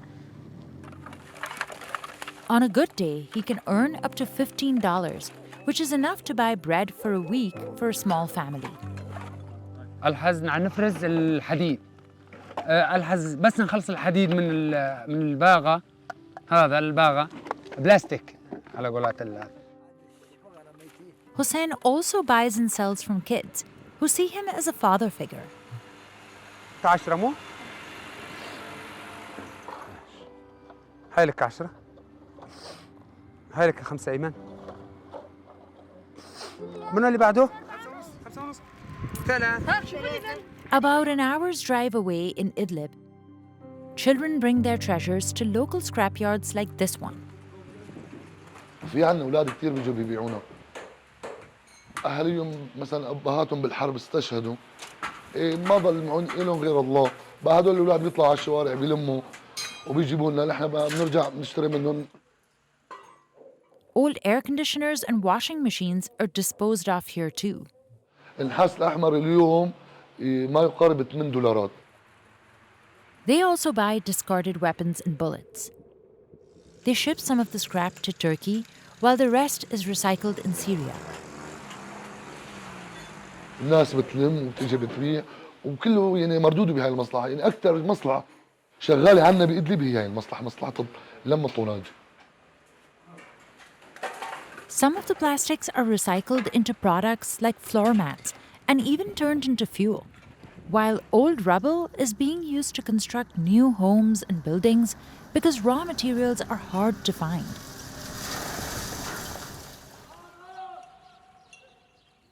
Meanwhile, people like Hussein and Abdullah pick up what they can, one bag at a time. وما في مساعدة غير الله ثم هالأولاد.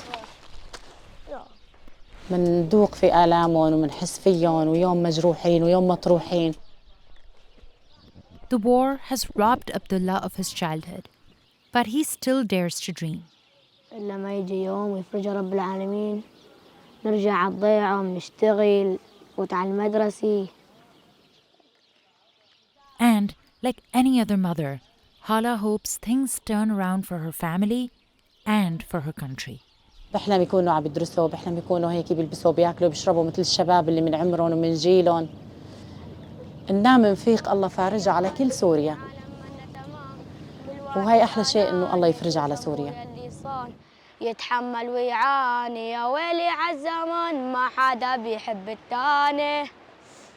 لو تعرف يلي صان وقت الشاف الضحكي عقل من انطار وعيون حسد بتحكي ما رادوا لك خير بدن عينك تبكي بس الله فوق كبير لا ربنا نحن بنشكي روحي يا روحي. Toddy Tappers structure their entire lives around this job. Milagros has to wake up at the break of dawn. First, he exercises for 15 minutes. He puts on an ointment to help ease the pain from climbing. Then he gets his tools ready. Toddy tapping is a cottage industry in Goa, and Milagros even has a few trees in his own backyard. But he does most of his work at a larger grove about half a mile away. It's owned by a local, and Milagros pays an annual fee of $24 per tree to collect toddy here. He uses nothing but his body strength to hoist himself up the trunk. He learned how to do this from a neighbor when he was 14. Over the years, he's overcome the fear of falling. Bill जाल्यार गेलो मनीस मत जाल्यार हुंय मता accident जावन मरो शकता हुंय plane वचो शकता हुंय वचो शकता ते काम आमगे पयलींच्यान ते आमच्या हातीक वाचते काम हांव भिना. He reaches the top in just a minute or two. Now he has to carefully balance himself and start tapping on the stem. After 2 days of tapping, he makes an incision in the top of the flowering stalk or spadix with a cleaver and fastens it with his plastic strip so that it doesn't burst open. He has to come back 3 times a day for the next 4 days to continue tapping and slicing the spadix by half a centimeter every time to induce the flow of toddy.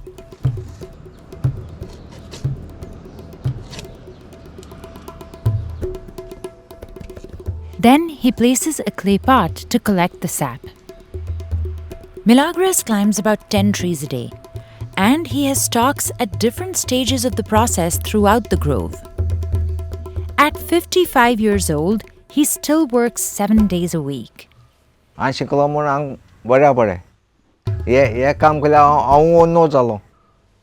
He transfers the sap into his container. At this stage, the toddy is non-alcoholic and sweet.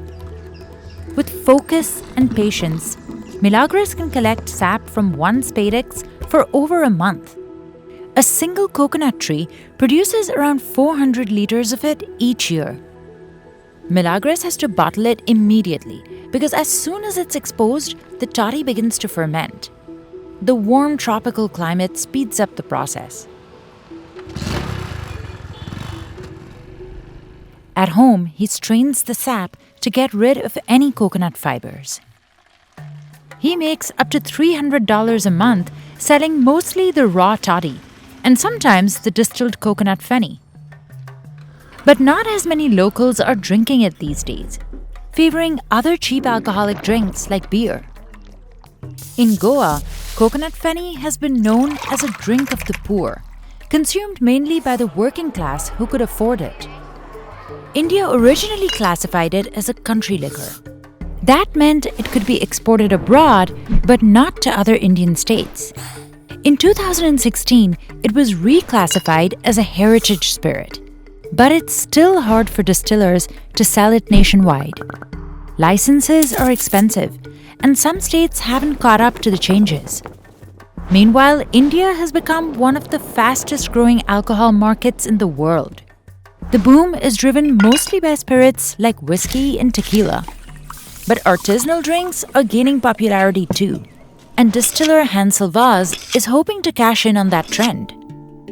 He's marketing coconut fenny as a premium brand, a drink that's made with high-quality ingredients and handcrafted with care. From what I'm seeing right now, we're getting a lot of international chatter about this spirit. We're not copying a gin, we're not copying a whiskey. This is an original spirit from the soul of India. He hopes the organic nature of this drink will appeal to connoisseurs. It's even distilled in a unique way. Workers pour the sap into a traditional clay pot and seal it with mud.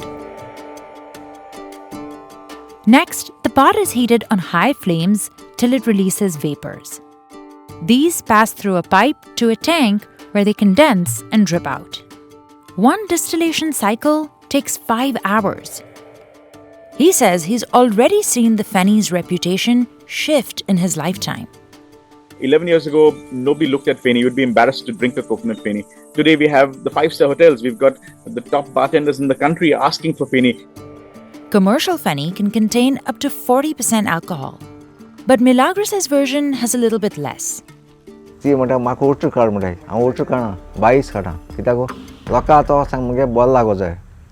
And there are drinks in other parts of the world that have gone through a similar journey, like mezcal in Mexico. For centuries, it was known as the drink of the poor, more accessible to the masses than tequila. But it has soared in popularity in recent years as Americans fell in love with its smoky flavor, which comes from cooking agave hearts in an earthen oven that is built from scratch. After 5 days, the cooked fruit is removed and crushed by placing it in this molino or grinder. A horse pulls the stone, which weighs a whopping 1,000 pounds. Next, the agave fibers are moved into these vats and left to ferment with water. Naturally occurring yeast gets to work eating the sugar and converting it into alcohol. After about a week, the mixture is transferred into heated tanks for distillation. As the agave fibers heat up, the alcohol vapor rises. It travels through this tube, condenses, and drops into an awaiting jug. Mezcal production in Mexico jumped 400% from 2014 to 2020. Now, the US market for mezcal is bigger than Mexico's. Tappers in Goa are also doing their best to promote coconut fenny. They're pushing for a geographical indication tag that would make Goa the only place to authentically produce it. Another type of fenny made from cashews already has this classification. It is a great spirit with a great story and a great culture, but we've not been able to put it out. Like toddy tapping, this is also a traditional business. We've been in a bubble for more than 200 years. The fenny has existed but never spoken about, and now it's time that we come out of a bubble. Local families collect fallen fruits every morning. After removing the cashew nut, they smash the fruit using their feet to extract the nectar. The last bits are piled into a mound, and every last drop of juice is squeezed out. Then it's fermented and distilled using centuries-old techniques. Our ancestors had this thought where they said, you know what, let's innovate. Let's take an extra step ahead. You know, if we can do distilled toddy, which has sugar, let's try distilling fruits. The drink became a part of local Goan cuisine when the Portuguese colonized the state in 1510. It was Catholic missionaries who introduced distillation techniques that are still used today.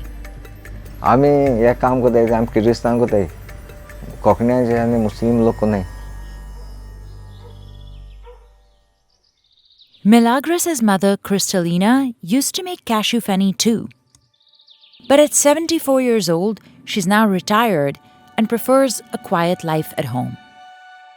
Still, her only son works night and day, even through family emergencies, so that the sap doesn't go to waste. माँ मरे, बाप मरो, वो baby मरो, कौन मर गया? छुट्टी नहीं में क्या? एक दिन नहीं जाता है, वो सूर नहीं आता है, इसलिए रोज को जाने को मांगता. But now his children don't want to follow in his footsteps. They're hoping to make more money than Toddy Tappers. पहिले सो काम करता आमगे गावां 30 जण काम करताले पहिले ते मी आज तेंको ते जायना म्हूण तें काम सोडे आमी एक कोताय ते last. But as long as he's fit, Milagros will continue to climb these palm trees and carry on Goa's legacy. There are more than 200 tanneries in the capital, Dhaka. And most of them are in the neighborhood of Himayatpur, where Daud lives. Tannery কাজটা আসলে করতেছি ধরেন আমার বাপ চাচা high খালু আত্মীয় স্বজন যেটা সবাই সেক্টরে জড়িত তো এটার লগে আসি অন্য কোনো চিন্তা ভাবনা করি না. He freelances at different tanneries every day. Daud peels off any jagged skin hanging off the raw hides. He says it doesn't smell as bad as you'd think. কিলে মালটা দান লবণ দেয় তখন গন্ধ থাকে না. In some tanneries, workers submerge the hides in chemicals to get rid of any lingering hair. But at other tanneries, these rotating drums do the same thing. 3 days of spinning turns the hides into this whitish-gray color. Workers mix in calcium hydroxide to split apart the layers of the hides.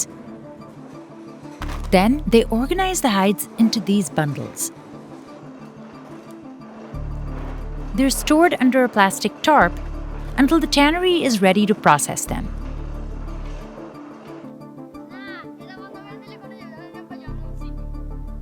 The hides bake out in the sun for at least a day.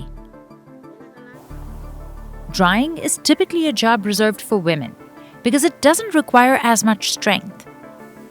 But they're hunched over for hours in the scorching heat. Once the hides are fully dry, Daud cuts off any dangling pieces to smooth out the edges again. He says everyone who works here must be 18 or older. না শিশু বাচ্চারা কাজ করে না কিলে এখানে তো chemical sector তো না অনেক ক্ষতিও পোলা হয়নি. But we filmed at 5 tanneries and saw children at all of them, including the one Daud was at. Kids over 14 are allowed to work at factories in Bangladesh. But some in the industry are as young as 7. And according to a recent report, 90% of workers don't live past the age of 50 because of all the chemicals they're touching.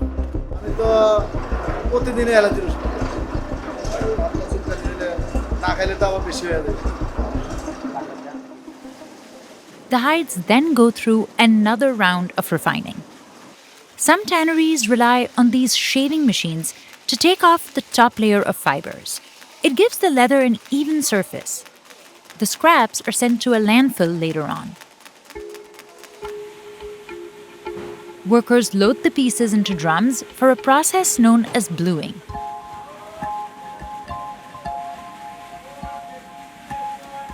This step uses a violet powder, chromium sulfate, which preserves the hides and prevents them from rotting in the future. After spinning for as long as 3 days, the hides turn a lighter bluish shade. The process helps create soft, stretchable leather. But the hides are still a little damp. So they hang them up to dry.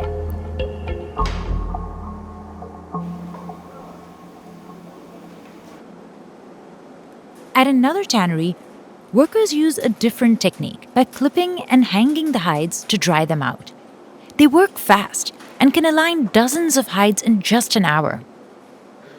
Then, a split machine helps thin out the leather so it's even before it's colored.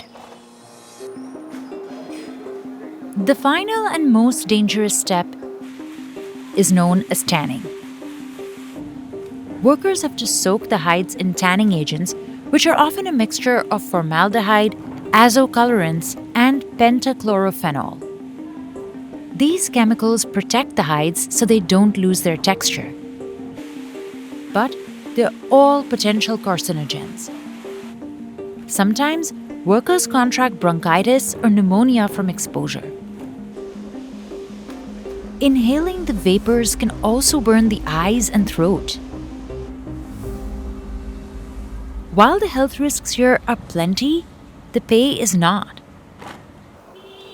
এখানে আসলে কি শ্রমিক অনুযায়ী কাজ অনুযায়ী ওনারা মানে শ্রমের পয়সাটা পাইতেছেন, যেমন কি ওনারা এটা অনেক কষ্ট করতে আছে, এক পিস টাইনতে আছে, অনেক শক্তির প্রয়োজন। They earn about 1 or 2 cents for each hide they process. Daoud makes $4 on a good day. That's enough to buy 4 liters of milk in Dhaka. Government officials come by sometimes to check if people are getting at least the minimum wage, which is about $65 a month. But Daoud says workers often make much less than that. তারা ওনারা মানা করে দেখে বলে কথাবার্তা বলিও না। এখন আমি কাজ করতে আছি, আমার যদি কারখানা তুমি বাইরে করে যেতে তাহলে আমি আর কাজ পাবো না, তখন এই বয়ে দেখে অনেকজন অনেক কথা বলতে হইতেছে। And workers say they don't get any medical help. এখানে খরচা কে দিব? যে মনে করে কাজ করে অ্যাক্সিডেন্ট হয়েছে ওনার জায়গায় উনি দিয়ে চিকিৎসা করতে হবে। আমার মাথা ব্যথা যদি হয় তাহলে আমার মাথা ব্যথা আমি ঠিক করতে হবে। আসলে কি এখানে তো কোনো মেডিকেল নেই, এখানে তো মেডিকেল যাইতে হলে আমাদের 100 টাকা গাড়ি ভাড়া আছে, ওই হাঁকে দিয়ে মনে করে একটা রুগী মারাও যেতে পারে। The leather industry has turned Dhaka's Hazaribagh neighborhood into one of the most polluted places on earth, with more than 150 tanneries packed into just 50 acres of land. They regularly dumped chemicals, including chromium salts and acids, into the waterways, creating poisonous rivers. Visitors who weren't used to the smell said the whole town reeked of rotting carcasses and sulfur. For a fresh start, the government moved the tanneries and their 25,000 workers to a new district, Himayatpur. But little changed. The government's filtration system was supposed to process all of the wastewater. Still, in the last 6 years, it's never functioned at full capacity. ওই পানিতে যদি কেউ স্নান করে তার শরীরে কিন্তু চর্মরোগ হবে এবং ওই পানিতে অনেক ধরনের যে জলজ উদ্ভিদ এবং প্রাণী নষ্ট হয়ে যায়। The toxins are leaking into the groundwater too. The government said it's working on solutions, but it refuses to shut down the tanneries in fear of what that might do to the economy. By 2030, Bangladesh wants to earn at least $10 billion from the export of leather goods, compared to the $1 billion the industry is worth now. These days, most of its leather is sold in China. But আমরা Europe মার্কেটটা ধরতে পারছি না, one of the reason হচ্ছে যেহেতু আমাদের অনেক hi tech মেশিনারিজের সাপোর্টটা নাই। Bangladesh still isn't one of the world's top leather producers, but it's quickly grabbing global markets because labor costs are so low. That comes at the expense of tannery workers like Daoud. আমাদের দেশের তো চায়নারা দেখা গেছে আমরা মাল নিয়ে দেখা গেছে ওনারা কোটি কোটি টাকা কামায়, কিন্তু আমাদের দেশের শ্রমিকের দাম নেই। কারণ বিশ্বের মধ্যে এখন বাংলাদেশটাই শ্রমিকের সেক্টরের বেতন কম। Daoud has been working since he was 10 years old. He couldn't finish school, so he has few other options. That's why he wants a different life for his 1-year-old son, Noor Muhammad. মাদ্রাসা লাইনে পড়াশোনা করাম, পড়াশোনার মাঝে মাঝে কিছু ইংলিশে অন্য বিষয় নিয়ে ইংলিশে টকিং করাম। তো দেখা গেছে বিভিন্ন যদি নিজের মাদ্রাসা লাইনে থাকা অবস্থায় হয়তো নিজে কিছু বিদেশি মনে করো বাইরে যদি কোনো একটা লাইন টাইন করে কিছু করতে পারে। And he says if conditions don't improve for leather workers, he'll try his best to send his son abroad. বিদেশ যায় মনে করো মাসে 1 লাখ টাকা কামায়, তাহলে ওনারা আমাদের দেশে তো 2-3 লাখ টাকা খরচা করে বিদেশ আমরা কাজ করে দেশে টাকা ফাটাইতে পারে। হ্যাঁ, মাটি গাড়ে, গরু ফালি, বিভিন্ন কাজ কাম করি, ক্ষেত কামারে কাজ করে 1-1.5 লাখ টাকা ফাটায়, 40,000 টাকা ফাটায়, তাহলে আমাদের দেশে কেন আমরা পাইতেছি না?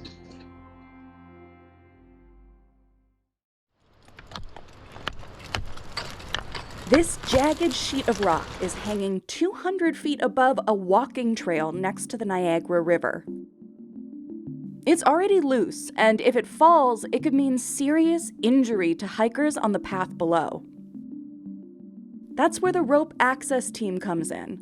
If they do their job just right, most of Niagara Falls' 9 million yearly visitors will never even know they were here.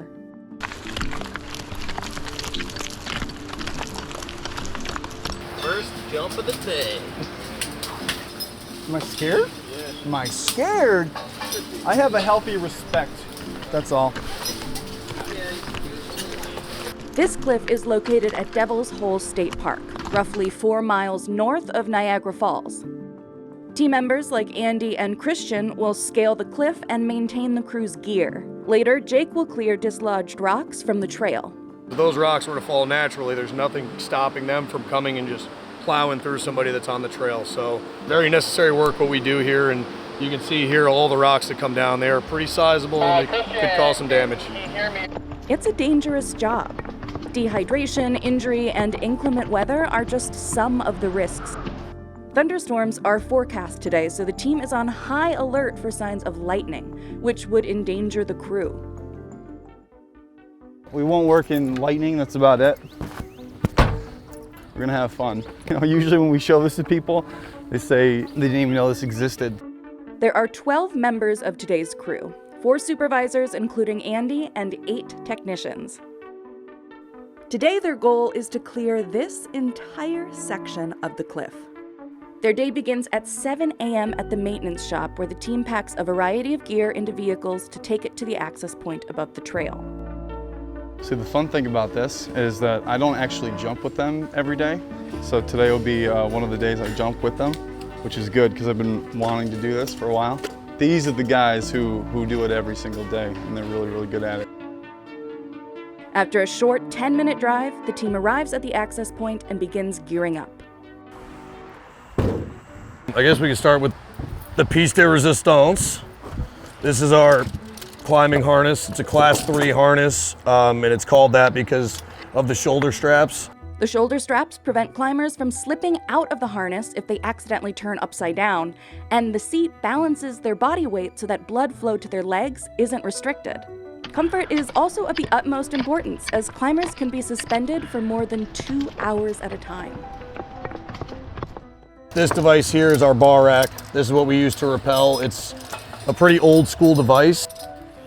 We have a lot of mud and grit, and when the ropes get wet, they swell. So there's not a lot of moving parts. It's all friction. So that's our descent device. All right. Pretty much all ready to go here. No one cares about me. Everyone says, Andy, just take care of yourself.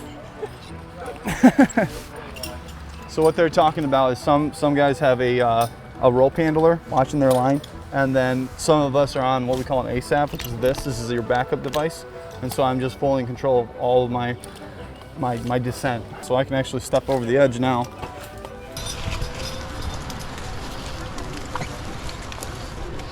First jump of the day. Am I scared? Yeah. Am I scared? I have a healthy respect. That's all. The crew's really close. You know, we joke around a lot, but when it is time to actually go over the edge and do work, you know, we kind of call that game time, because it is. You know, you need to take it seriously because there's a lot of risks involved. This program that we're part of has been going on since about the 1930s, and about the whole time they've been using pike poles. There's a lot of utility with this. This is made out of solid fiberglass here, so if it gets into the cliff, this can flex a lot. You can use this to position yourself on the wall, and then you can use this to, you know, gently remove debris. You know, you can grab stuff with the hook gently pull it out. It can fit into cracks, and then you can get leverage that way. One of the things that makes removing these rocks especially challenging is that these cliffs undergo something called differential erosion, which means that areas of the cliff erode at different rates. Layers of shale rock located lower on the cliffside wear away more quickly than the layer of dolomite rock at the top.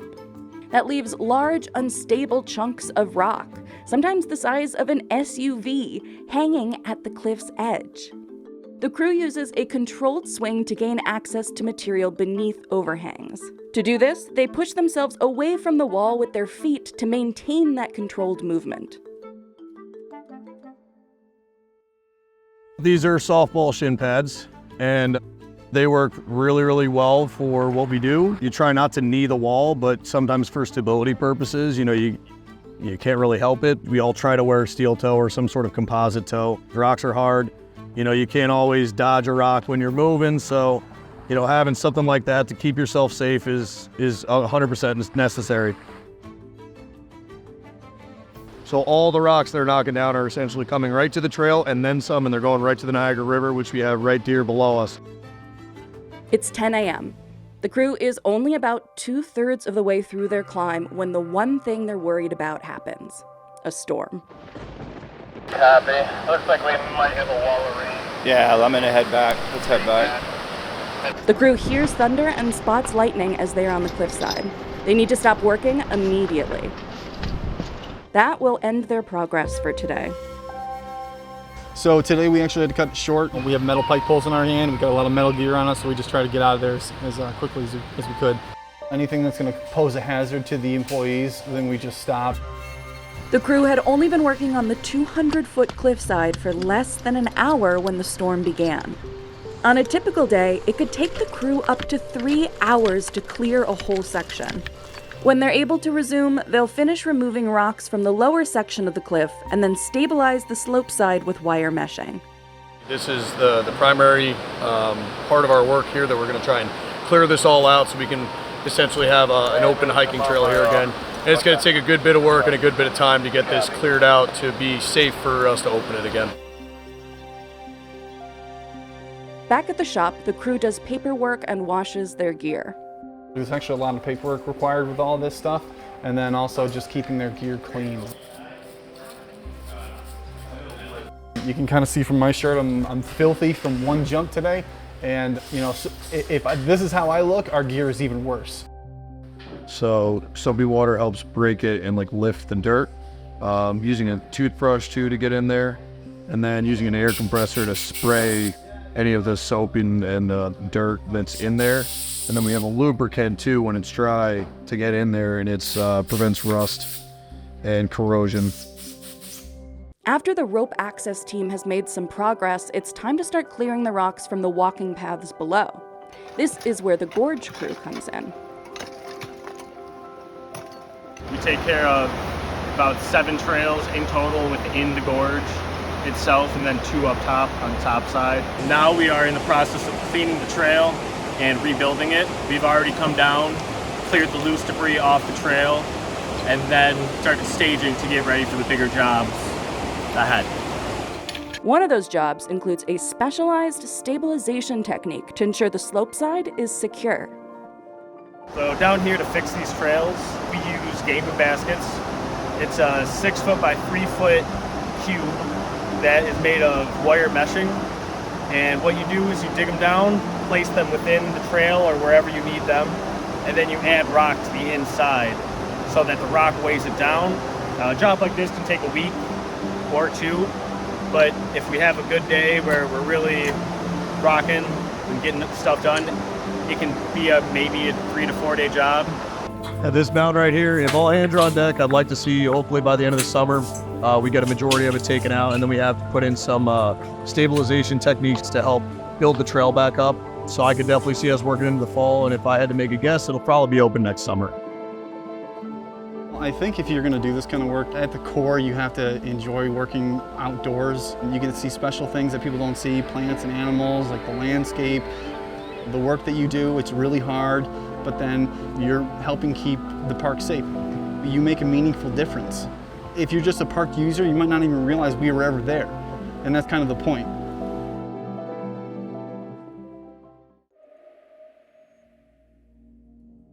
This ancient city has been producing scissors for over 3 centuries.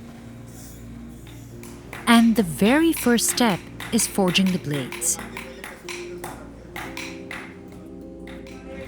Workers heat scrap iron pieces on coal until they're red hot.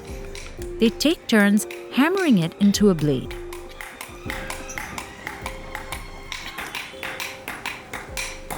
Their rhythm is flawless. They can make about 300 blades a day. Workers transport them to a small factory that makes handles using metals that are 100% recycled from old aluminum, copper, and brass utensils. They melt the pieces inside a furnace. It's more than 100 degrees in here, and even hotter right next to the fire. जब गर्मी होती है तो सांस नहीं ले आता क्योंकि जोश फैन नहीं है लगे हुए जो धुआं बाहर वो खींच ले. This is where Gulsanawar, a master craftsman, has worked for 18 years. He starts by making casts for the scissor handles. First, he places dummy scissors into these trays to create a mold. The workers then cover it with a special black powder made from sugarcane juice and sand. It's dense and sticky, so it helps create a strong imprint. The dummy scissors are removed, and workers dust the mold with a mixture of chalk and flour to help set it. The new blades are inserted,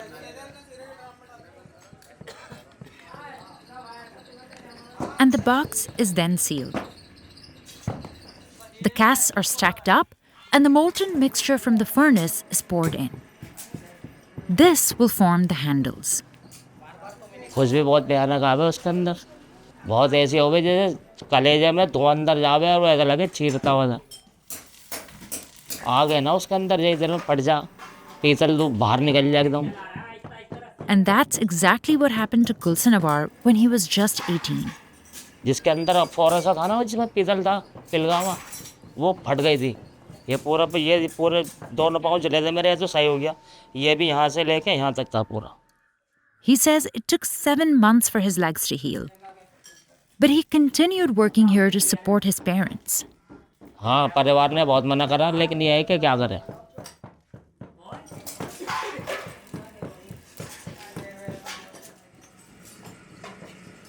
The furnace runs on electricity, but that's expensive, so workers sometimes use coal, diesel, or even trash to spark the flames. It produces a lot of smoke and soot. 2 inch धूल चढ़े पड़ी पूरी factory के अंदर. ये सब हमारे हलक में तो जाती है. 80% of workers here have lung diseases. Most of them don't expect to live past 45. करने को तो बतेरा कुछ कर लें लेकिन करते नहीं वो क्योंकि पैसा खर्चा होगा. The forged scissors are hot to touch. So workers throw them into the same black sand used for the casts, which also acts as a cooling agent. Extreme heat has oxidized the metal blades, giving them this black rusted look. Gulsanawar makes at least 600 scissor sides every day in these hellish conditions. Machines could make this job quicker and safer, but he doesn't want things to change. तो फिर हमारी भी छुट्टी हो जाएगी. उधर से machine आ गए तो हमारा भी हाथ का काम जाएगा. Even as a master craftsman, he earns only 300 rupees a day, or $3. In India, that's enough to afford about 3 dozen eggs. This workshop is owned by a local businessman. Others are available for rent to artisans who bring their own equipment, like Muhammad Gulfam. This stone grinding wheel, which sharpens the blades, cost him about 9,000 rupees. Now he needs to pay it off, so he puts in long hours working from 9 a.m. till 9 at night. One wrong move and the consequences can be life-threatening. ये हड्डी तक की काट देता है ये, इतनी तेज धार होती है इसकी। जो जवान जिनके छोटे-छोटे बच्चे हैं वो बेचारों को उनके वालिद साहब इंतकाल फरमा गए। He wears goggles, but the sparks can still get into his eyes and blind him. हाँ वो जाता है, इसका फूल जाता है तो रात भर नींद नहीं आती, मगर फिर उसके लिए ना निकलवाना पड़ता है। माचिस की तीली नहीं होती जिससे बीड़ी वगैरह सिगरेट जलाते हैं, उसका कट बना के उससे निकालते हैं। Gulfam says it takes about 20 people to make just one pair of scissors. सभी परेशान हैं इस काम में, मगर ये अपने टाइम को धक्का दे रहे हैं बस। But these sharp blades are what makes Meerut scissors so unique. They are made to last longer than 100 years. That's why tailors like Muhammad Sarwar refuse to use anything else. ये तो कहीं तकरीबन 15-20 साल हो गया उसको। His shop is in New Delhi, but he relies on Meerut scissors. दर खत्म दर लगवा लेते हैं, महीना 2 महीना। Making scissors is a big part of Meerut's history. The craft originated during the Mughal Empire in the 16th century.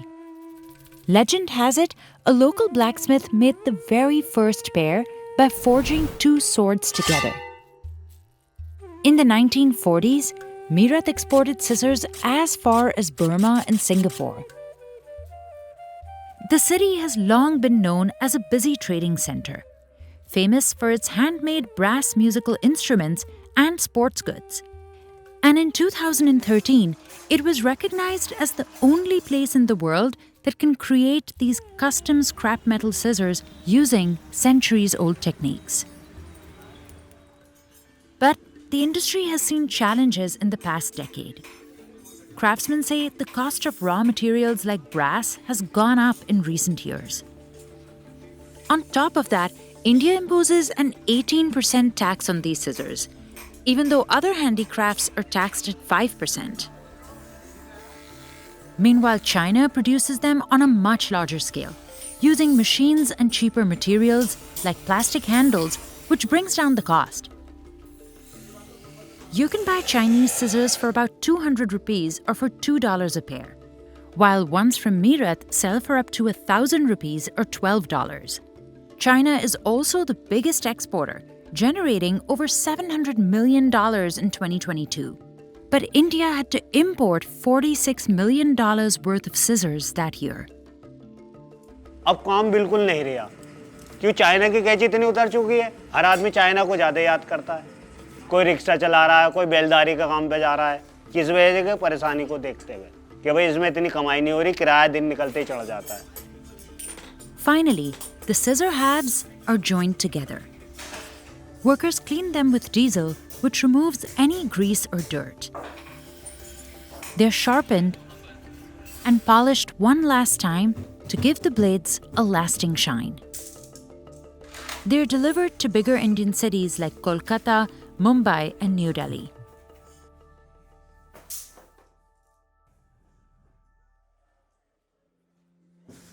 Back at Gulsanavar's home, the scissors he made with his own hands are used by his family every day. His wife Shabnam cuts cloth with them for her tailoring job. But she always worries about his safety. और ये तो कह रही मैंने इन कामों से निकल जाओ, दूसरा काम देख लो। Their 2 sons also work at the factory. घर का किराया है, बिजली का बिल है, सब चीज़ बहुत महंगी है, खर्चे पूरा होने ना क्या करें। That's why, even though this job is slowly killing him, he hopes the industry can still survive.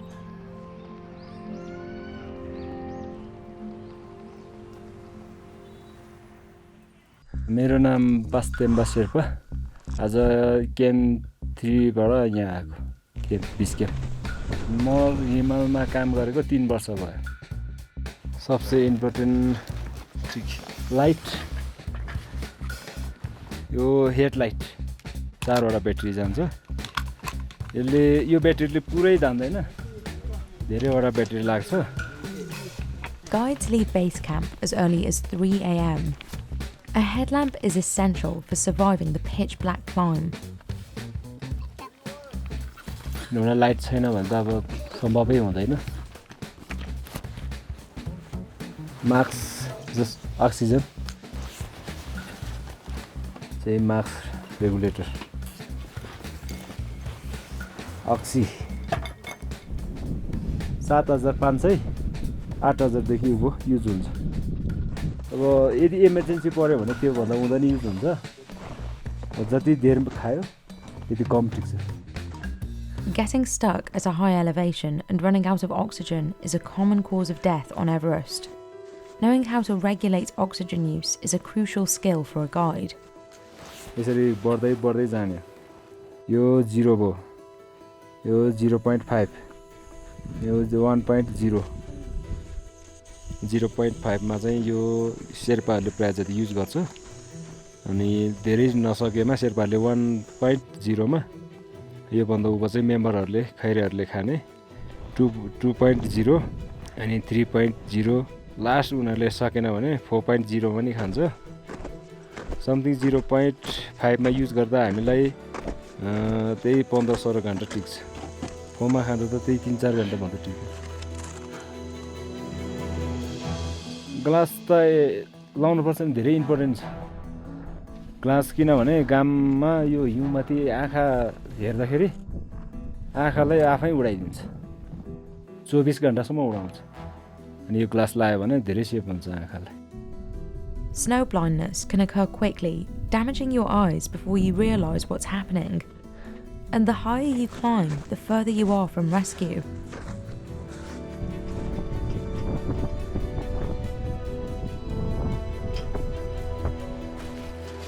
यो खारपम्प यो चाहिँ आइसमा लगाइ नहुने आइसमा एनी टाइम चाहिन्छ Crampons attach underneath climbers' boots and grip into the ice. Bustimba Sherpa makes it look easy, but this is something new climbers struggle to use. खारपम्प छैन भने यहाँबाट बाटै नलाग्दा हुन्छ बिस क्याम्पबाट जहाँ जानको लागि पनि यो खारपम्प चाहिन्छ any time And the boots are just as important. Before base camp, climbers use regular hiking shoes, but to summit Everest, they need boots that are designed to be used above 8,000 meters. These can cost $1,000. यो चाहिँ safety harness यसको नाम harness यो safety यो जिमर यो ऊपर जान डोरीमा जानको लागि यही मात्र use हुन्छ अरूले जान सक्दैन High quality gear and the knowledge of how to use it is essential because climbers entrust their lives to the harness, hardware and helmet. Yo 8 finger नीचे आने के लिए उँधो आउनको लागि यो 8 फिंगर एनी टाइम युज गर्नुपर्छ आज 1500 KG दान्छ Guides also use an ice axe to climb technical terrain. यति हो यिनीहरू काम मेन्स लगभग 2-3 वर्ष चाहिँ टिक्छ सबै नै सबसे ज्यादा यही 8 फिंगर सेफ्टी जिमर 4-5 वर्ष टिक्छ जुरापहरू त्यस्तै हो मजा एकचोटि लगाइसकेपछि अब त्यो सबै बिग्रेको हुन्छ के त्यो पसिना आउँछ अनि हरेक कुरामा बिग्रेको हुन्छ दुईचोटि युज गर्न मिल्दैन एकचोटि मात्र समेत जानेलाई 2000 देखि 2500 पर्छ जस्तै यता बाटोमा लाउनेलाई त्यही 150-300 As they ascend, climbers require different types of clothing to handle the increasingly harsh conditions. Cam 2, Cam 3 सम्म यसले यतिकोले जान्छ यो सुरुवाल ज्याकेटले जान्छ त्यो भन्दा ऊपर चाहिँ डङ्ग्री युज गर्नुपर्छ The down suit comes in a 1 or 2 piece, and it has a special zipper in the bag for going to the bathroom. Climbers wear fleece-lined down gloves for low temperatures, but need another pair with better dexterity when using ropes. यो समेटमा काम हुँदैन यसले चाहिँ क्याम 3, क्याम 4 सम्म जान्छ यो ग्लभ्सले कुनै अब जस्तै पान्जाहरू जुराफहरू चाहिँ अब सालैपछि फेर्नुपर्छ नयाँ Climbers also need a sleeping bag that is designed to be used down to minus 40 degrees Celsius. यो भएर प्रायः जति अरूको युज हुँदैन आफ्नै सामानहरू मात्र युज हुन्छ ओबी त्यो पनि पछि सबै लिएर आउँछ किनभने त्यो रोपेस छोड्न मिल्दैन माथि हरेक सामान समेत लान्छ सबै फर्काएर ल्याउँछ medicine box. The medicine kit includes things like antibiotics, altitude sickness tablets and bandages. Yo thermos तातो पानी लानको लागि जस्तै अनुहारहरू हिउँले खाएको हावाले जस्तै बिगारेको त्यसको लागि युज हुने यो फ्रुट यो हाई चकलेट अनि अरू नि हुन्छ यो चाहिँ हाई चकलेट बाटोमा. At high elevations, your ability to taste decreases, but climbers still need high-calorie foods to maintain their energy, preferably ones that are also high in carbohydrates and antioxidants. माथि जस्तै अब खानाहरू त्यस्तो सबै यहाँ पाउने जस्तो पाउँदैन अनि फ्रुटहरू हाई चकलेटहरू खान्छ त्यति. मलाई यो सामान प्याक गर्नलाई यो सबै सामानहरू प्याक गर्नलाई 5 मिनेट लाग्छ. In a few days, Bus Thimba Sherpa will guide a group of climbers to the summit. Maintaining all of the equipment is key to a successful expedition. यो सबै सामान किन्ने खरे अब जस्तै रेन्जमा लिँदा अलिकति समस्या हुन्छ पछि अब बाँच्यो हरायो भने नयाँको पैसा तिर्नुपर्छ यही भएर सबै आफैले किन्ने. Okay finished.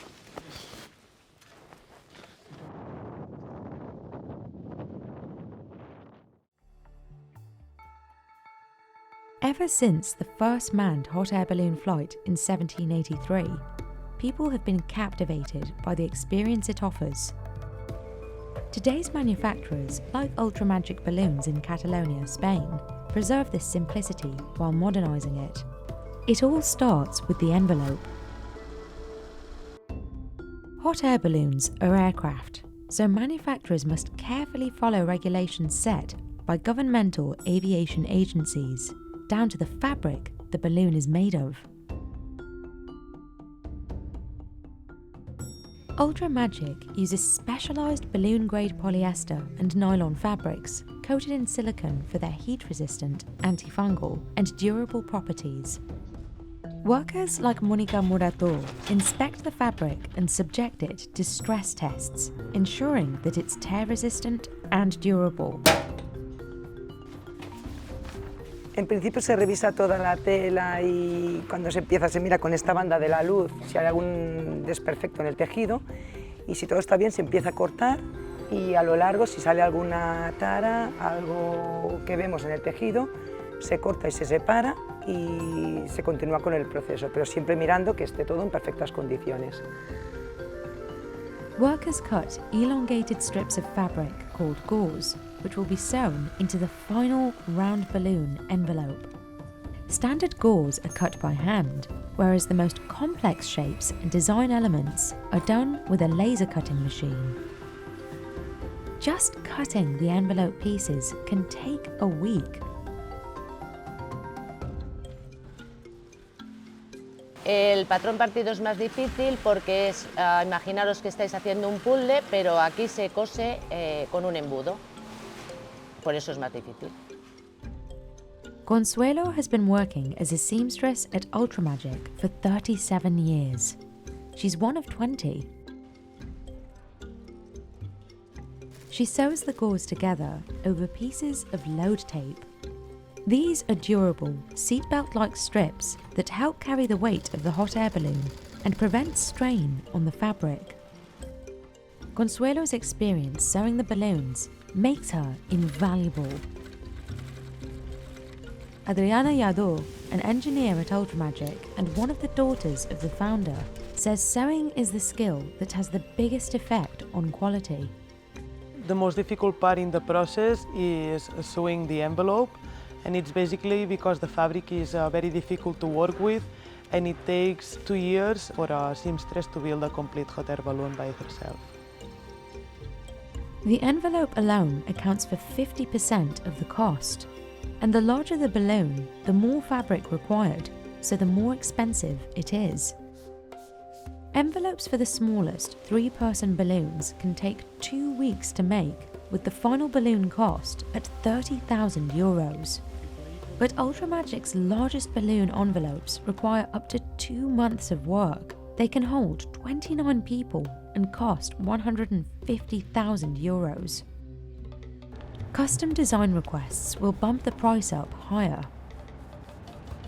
While Consuelo constructs the envelope, engineers work on another essential component, the burner system. Smaller balloons require 2 burners, while larger ones need 4. Ultramagic subcontracts its burner designs, but assembles the parts in-house. Most hot air balloons use liquid propane, which travels through superheated coils that vaporize it. A pilot light ignites the gas and the flame heats the air inside the balloon. This hot air is lighter than the colder air outside the balloon, lifting it. Engineers carefully wrap the coils in a spiral and connect it to the fuel tank.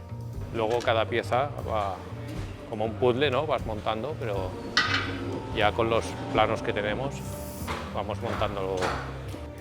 Esto sería la parte del serpentín, que es una vez montado todo el mecanismo, es lo último que ponemos, y después procedemos a poner las mangueras, que serían de este tipo, para hacer la prueba del gas. They test for gas leaks by spraying soapy water, lighting the burner, and inspecting for any bubbles. They also check for any debris that may hinder the burner's functionality. Just as with the envelope, any defects here could risk the burner failing and the balloon falling from the sky.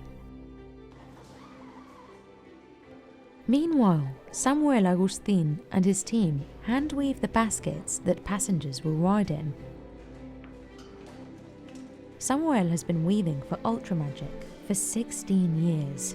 He says building a basket requires careful teamwork. Normalmente trabajamos en parejas, una persona dentro y otra persona la parte del exterior. Y si es una cesta como esta, que es una C14,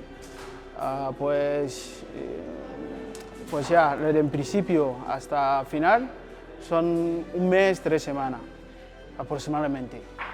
Pero si hacemos entre 4 personas, a lo mejor 1 mes terminamos.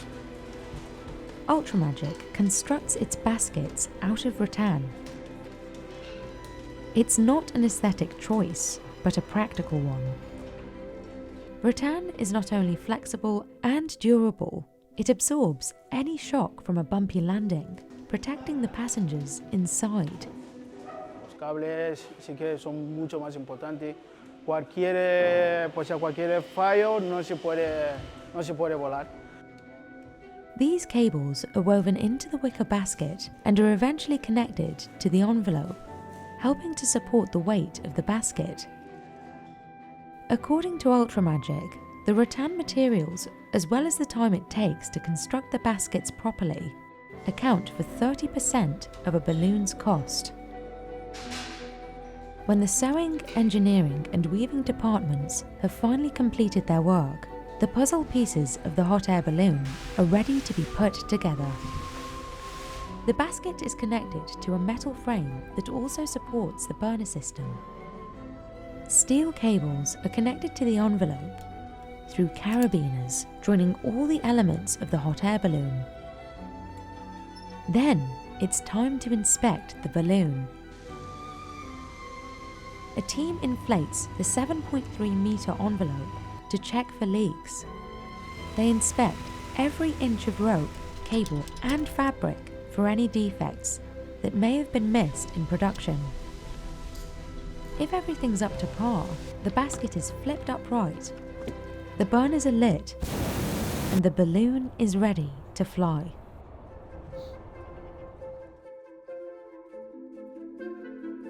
Ultramagic is seeing demand rise, especially in countries with increasing tourism.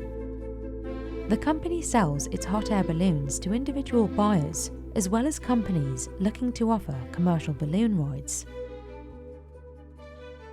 It's a team of almost 70, making about 100 hot air balloons a year. But the company says meeting the growing demand is challenging. It takes time to train its employees in such niche skill sets, so expanding too quickly can come at the expense of quality. Even as the global hot air balloon market is expected to, balloon to $11.5 billion by 2027.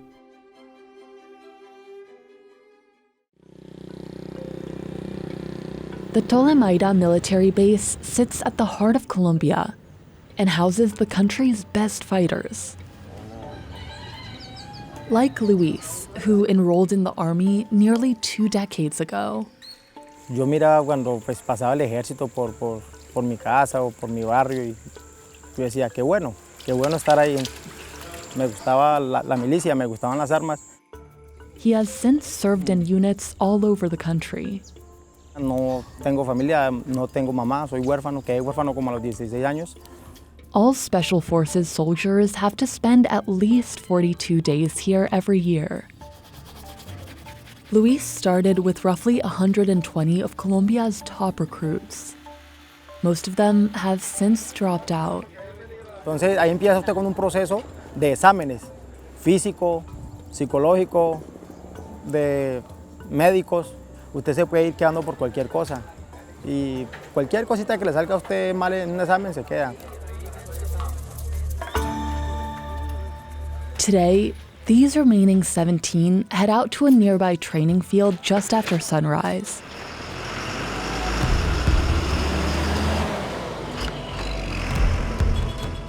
They'll practice one of the hardest moves, ambushing enemies from the air. The soldiers strap on about 70 pounds of gear, including an M16 rifle. They carry everything from bullets to anti-venom, in case they end up in the jungle and get bit by poisonous snakes.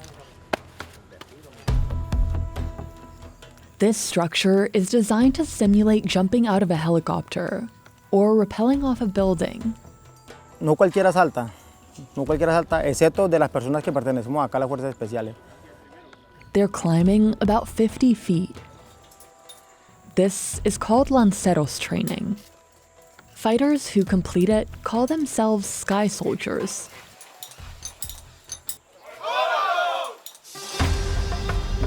This technique is the Colombian army's main method of infiltration.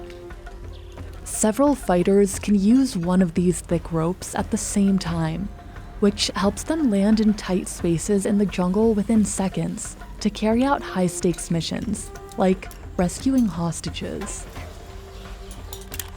71 people were kidnapped in the first 3 months of 2023, according to the Colombian Defense Ministry. That's more than double the abductions over the same period in 2022. Reports suggest that's because revenue from coca crops here is dropping. Production is outpacing demand. So drug traffickers are looking for an alternative source of income, demanding ransom in exchange for hostages. Somos personas que estamos prácticamente 100% conectados en lo que tenemos que hacer. If they land on a building in a city, they have to descend using another technique. But walking in this position is so hard on their joints that Luis says he almost gave up the first few times he tried. Me sentí como derrotado y dije, no, yo creo que ya no puedo más.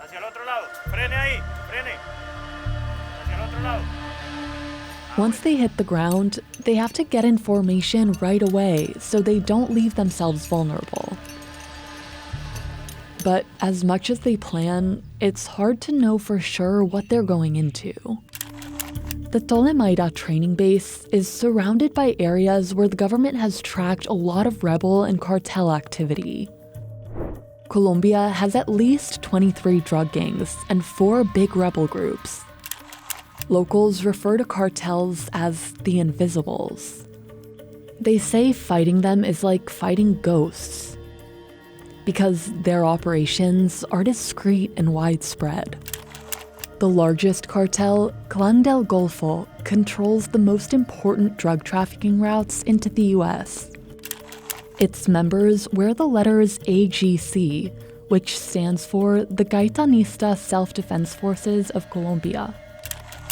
They have their own bylaws and act as police in some rural areas where they control entire towns. Today, official membership in gangs, rebel groups, and cartels is higher than ever. Informants work around the clock tipping them off. And they are notorious for killing anyone who opposes them. At least 134 community members were reportedly assassinated in the first 8 months of 2023 alone. So, soldiers say keeping their missions top secret is key to staying alive. This battalion wouldn't disclose specifics about what it's preparing for. No se puede hablar así como mucho de eso porque pues ya es como algo más delicado, entonces.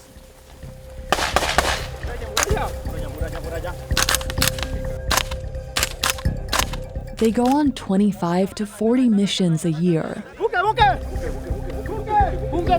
Some can last 3 weeks. La pirca. Una flecha! They have to learn to launch weapons like these 40mm grenades to blow up rooms.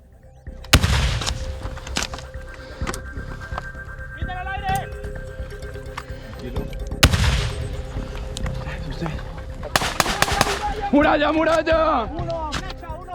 The red and blue dots indicate danger and safety zones, which help the soldiers determine how they'll navigate the course. Una flecha! Este ejercicio, como ya le he hecho, es una pista de estrés. ¡Limón! ¡Una flecha! Estamos entrenándonos a bala viva. Y por más experimentado que sea, por más entrenamiento que sea, hay un dicho acá en Colombia, no sé, que hasta los médicos se mueren. They have to throw the grenade at least 65 feet to avoid getting hit by the blast.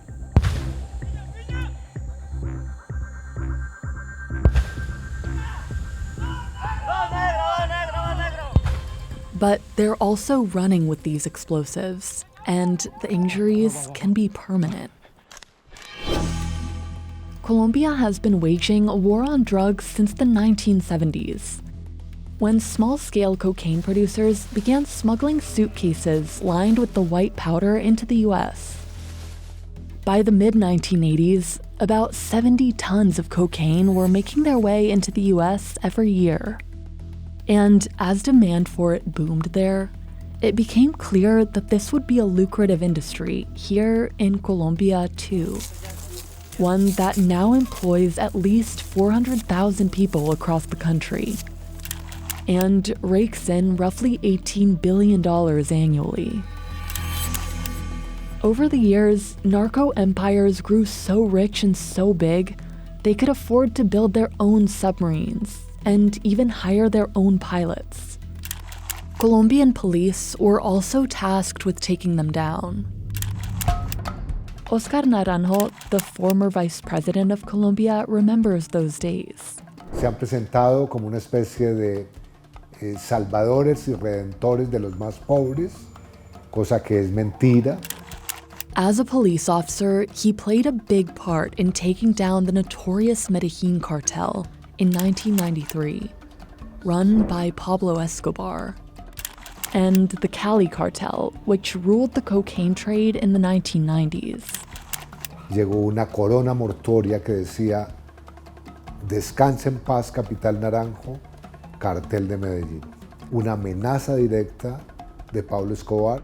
But even after Escobar's arrest, and the fall of Colombia's biggest cartels, drug trafficking continued. It was mostly led by the FARC, a communist rebel group that at one point controlled over half of the country's coca crops. Mainly people from rural areas had joined the group in the 1960s to fight against the growing wealth gap between Colombia's rich and poor. That dispute turned into a civil war that lasted more than 50 years. Finally, in 2016, the group struck a peace deal with the state and disbanded. Control over coca production splintered. Smaller groups took over, making it harder to hold any one party accountable. And even though the government has since demolished neighborhoods like El Bronx in Bogotá, where drug gangs thrived, Naranjo says the problem runs deep. El narcotráfico es en esencia un delito transnacional y por lo tanto involucra a una multitud de países. Pero ese es un esfuerzo que tiene que ser un esfuerzo nacional, también regional y global. But even government officials like him have been accused of taking bribes from drug smugglers. Naranjo has repeatedly denied the allegations against him. And despite the claims, the U.S. Drug Enforcement Administration named him an honorary special agent in 2010. The United States is Colombia's main funder in its war on drugs. And since 1999, it's spent over $10 billion on counter-narcotics operations here. That's because most of this cocaine ends up in the United States, where in 2022, nearly 30,000 people died of cocaine-related overdoses. Colombia has also seen its share of death from cartel violence. The war on drugs and the ongoing civil conflict here killed over 450,000 people between 1985 and 2018, and forced nearly 8 million more out of their homes. And soldiers say the rebels and narco-criminals involved in the war won't spare anyone that gets in their way. Son insensibles. Ellos no van a tener compasión. Eduardo is one of the most experienced fighters here. Tiene que infiltrarse tras líneas enemigas porque se manejan armas de fuego, maniobras totalmente peligrosas en escenarios totalmente muy exigentes. He will have to leave this unit soon because he's getting close to the retirement age of 38. Everyone who goes on these kinds of missions has to be in top fighting shape. Estoy a punto de finalizar mi carrera y estoy, gracias a Dios, entero. Eduardo trains beside the other soldiers, but he also helps run the second half of today's exercise. Cargado y asegurado. Cargado y asegurado. Cargado y asegurado. Segurado. Listo, líder. They're training in the jungle. They've set up makeshift targets all over to help them practice different scenarios. Most of their missions play out in terrain similar to this. They're walking miles in scorching heat. Cars are loud and can't reach many of the places they need to go. El problema no es llegar, es mantenerse. Once soldiers have a target in sight, they usually aim at the chest to injure but not kill them.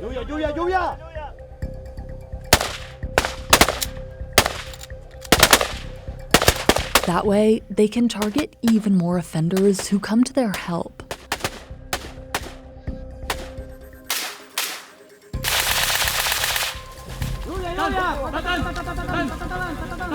The soldiers make these sounds together to practice shooting in sync.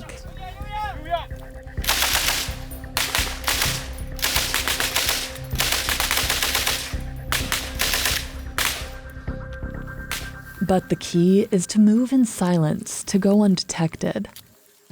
So they have to anticipate each other's moves. They file like this, because one of them always has to have the other's backs. They're striking moving targets, so they have to be ready to get in formation right away.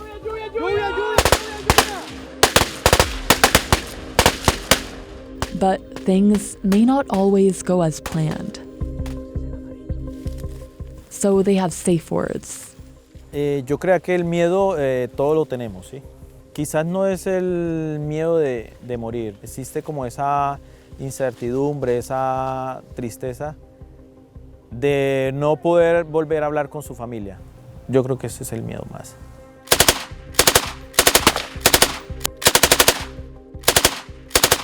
And if one of them is gunned down, they'll never leave them behind. Hay muchos familiares que me preguntan, hey, ¿cuántas personas ha usted dado de baja? Yo digo, pero ¿por qué siempre pregunta eso? ¿Por qué no me pregunta a cuántas personas he ayudado? Hay muchos grupos al margen de la ley. Son más, en estos momentos el conflicto es más tedioso. Since the 1980s, cocaine producers have set up operations in remote places across Colombia to avoid getting caught. At secret hideouts like these, they turn coca leaves into paste and into powder. The government has tried to systematically wipe out cocaine production by ripping out the crops. Special police units also track down and destroy illegal refineries that produce gasoline, an important ingredient in cocaine.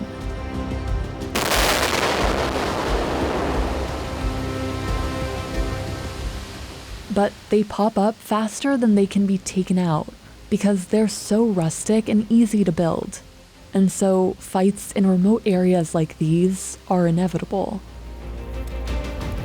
Patches on soldiers' uniforms can give away their family names and allow someone to retaliate. Still, Eduardo carries some mementos. También yo llevo la foto de mi esposa y de mi mamá, y son cosas que lo motivan en ciertos momentos difíciles. Even though these soldiers say they're trying to help their country, they aren't always considered the good guys here. More than 200,000 families across Colombia depend on coca farming to keep their own families alive. Like Francisco, who has been growing it for more than 23 years. Un racimo de plátano te dan 10,000 pesos. En cambio, si sembramos coca, nomás llevamos peso de 2 kilos y tenemos 5 millones de pesos. He lives in Nariño, a remote part of the country where there are hardly any other well-paying jobs. Si uno tiene hambre, tiene que salir a buscar dónde encuentre trabajo, encuentre qué comer, porque nadie se va a dejar morir de hambre. Eso pasó. Entonces ahorita estamos otra vez en lo mismo. Hay mucha gente que no quería hacerlo, pero de ver la necesidad le tocó hacerlo. The government introduced a crop substitution program in 2016, and a UN report found that about 100,000 families signed up, but that most of them didn't receive the full promised payments. Cuando se dio el proyecto de sustitución, créalo que arrancó bastante coca. Ellos mismos, voluntario. Se hizo y no, aquí no quedó muy poquita. Pero con el abandono el gobierno se desperdió y nunca cumplió. Entonces la gente a raíz de eso volvió otra vez a sembrar. Porque nadie se va a dejar morir del hambre. The agency in charge of the program told Business Insider that it's working with the families to find a compromise, but it didn't share specifics. Unlike other crops like coffee and plantains, coca can be harvested up to 6 times a year. The plant now covers 5 times as much land as it did in the days of Pablo Escobar. The country's leftist president, Gustavo Petro, wants to legalize cocaine, but the U.S. does not support that move. Por lo menos legalizado sería una buena idea, pero si se legaliza, esto no va a tener comercio, porque esto ya le ponen un precio. Si se legaliza, esto queda por el suelo. Back at the base, the men are done training for the day. Yo llevo 8 años con ellos, casi, y el 80% del año la paso con ellos. But Eduardo tries to call his wife every day when he's away. Even though he's fighting for Colombia, he doesn't want to live here forever. Me gustaría ir a otro país, comerme el mundo, conocer, trabajar en lo que sea y obviamente darle un mejor futuro a mi familia. Luis plans to keep fighting for a while. Pues me sentí contento, me sentí grande y más porque pues cogimos el buen camino y escogí el camino correcto. Pues coger un arma no para hacerle daño a la sociedad, sino para servirle a la sociedad, para servirle a nuestro país. But he says it would be unrealistic to dream of peace and of a Colombia without cartels or cocaine. Uno no sabe qué puede pasar en este país. Este país va a seguir robando. Entonces uno no sabe. Solamente es vivir el día a día y esperar lo que pueda suceder.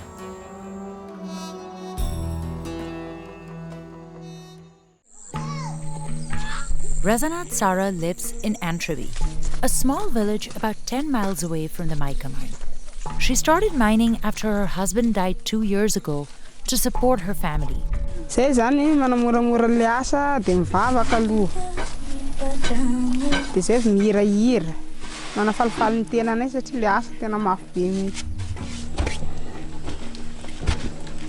Her sister Zoe is just 14 years old.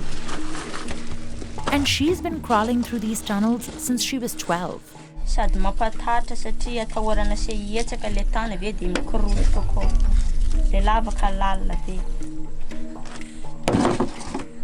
Some tunnels can be 500 feet deep, the height of a 50-story building. In here, mica shines through the dirt everywhere. Miners started extracting it in this region in the 1970s.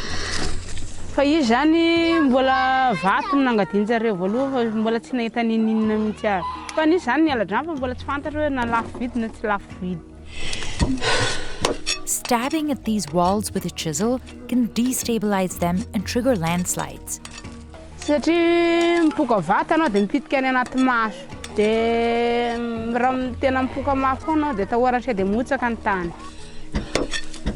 And temperatures inside can reach over 100 degrees Fahrenheit.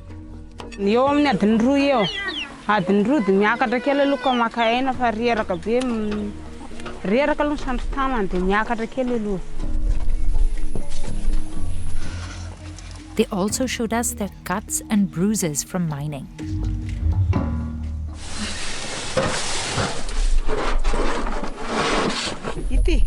Today they collected around 130 pounds of mica.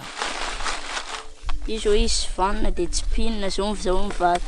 make about $3 from selling this load. And even that money has to be shared.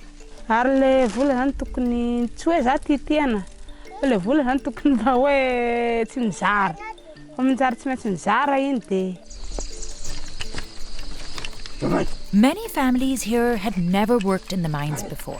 They were mostly farmers, growing rice, corn, or cassava.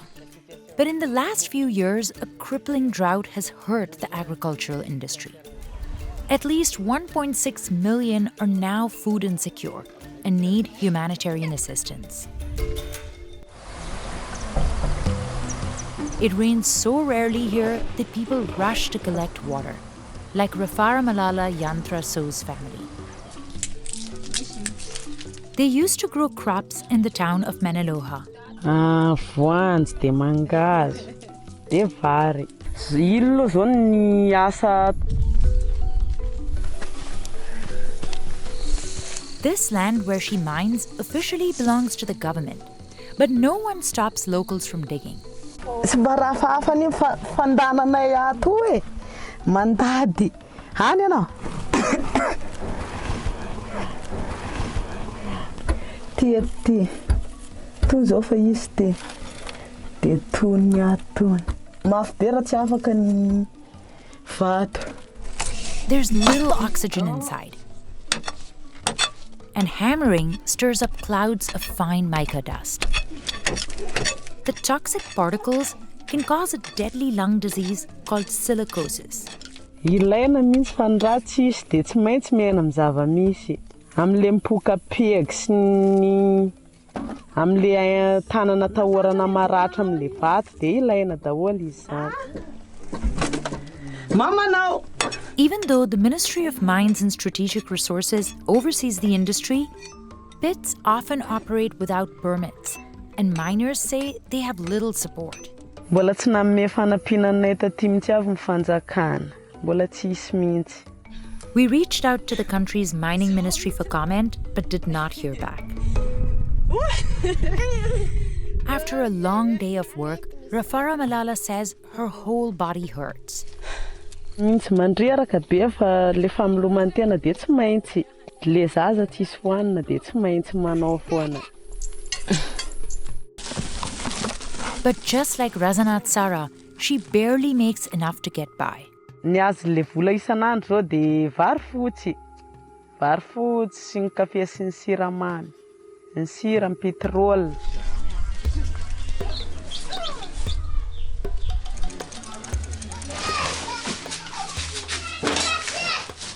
Miners mostly sell the raw mica to middlemen. Some of them have no idea what it's used for. Tsy fantatro mihitsy zay anaovana ananjy fa izy eto foana ny haiko hoe misy mividy dia mivarotra za. Ohatra izay. Fa tsy haiko hoe anaovana inona le izy. They sell the mica to companies that process it overseas. 87% of it goes from Madagascar to China. This specific type is prized for being a great insulator. That's why it's used in electrical cables, car batteries, planes, trains, and smartphones. One study shows that 15,000 different car parts could contain the mineral. And Madagascar made about $11 million in 2021 from mica exports. But the wealth doesn't trickle down to the miners. Rafara Malala's 3 children, all under the age of 16, work here too. They help her sort and sieve the mica once it's collected. Child labor in Madagascar is well documented, but it's dismissed as a result of extreme poverty. Often, families have to bring their young kids to the mines because they can't leave them alone at home.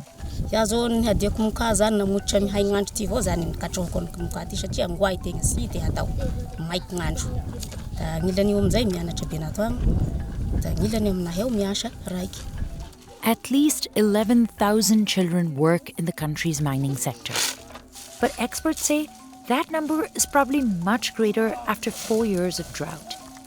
We saw dozens toiling away at the mines we visited in the Ambo Wombe village, like 10-year-old Rasoa, who had to drop out of school after 2nd grade.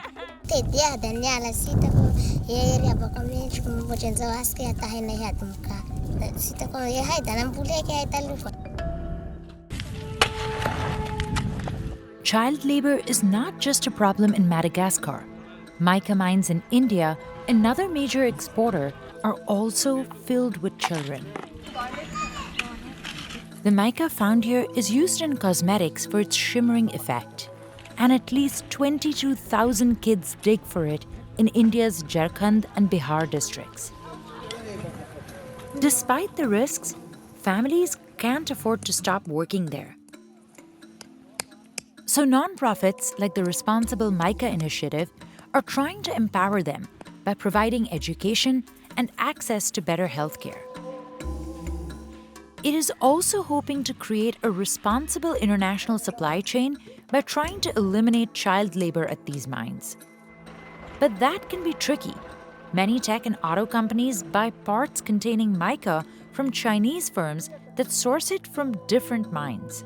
So it's hard to tell whether it's ethical. Still, global demand for it is expected to grow 8% by 2030. Back in Antropy, Razanat, Sara, and Zoe are heading home after an 8-hour day in the pits.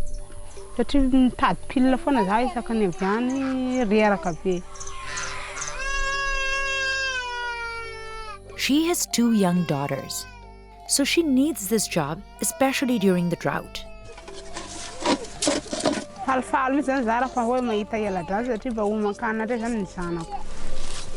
but she hopes to go back to a life of farming one day. Niasa nofony fisiko dia niasa nofony fisiko zany dia mamboly vary.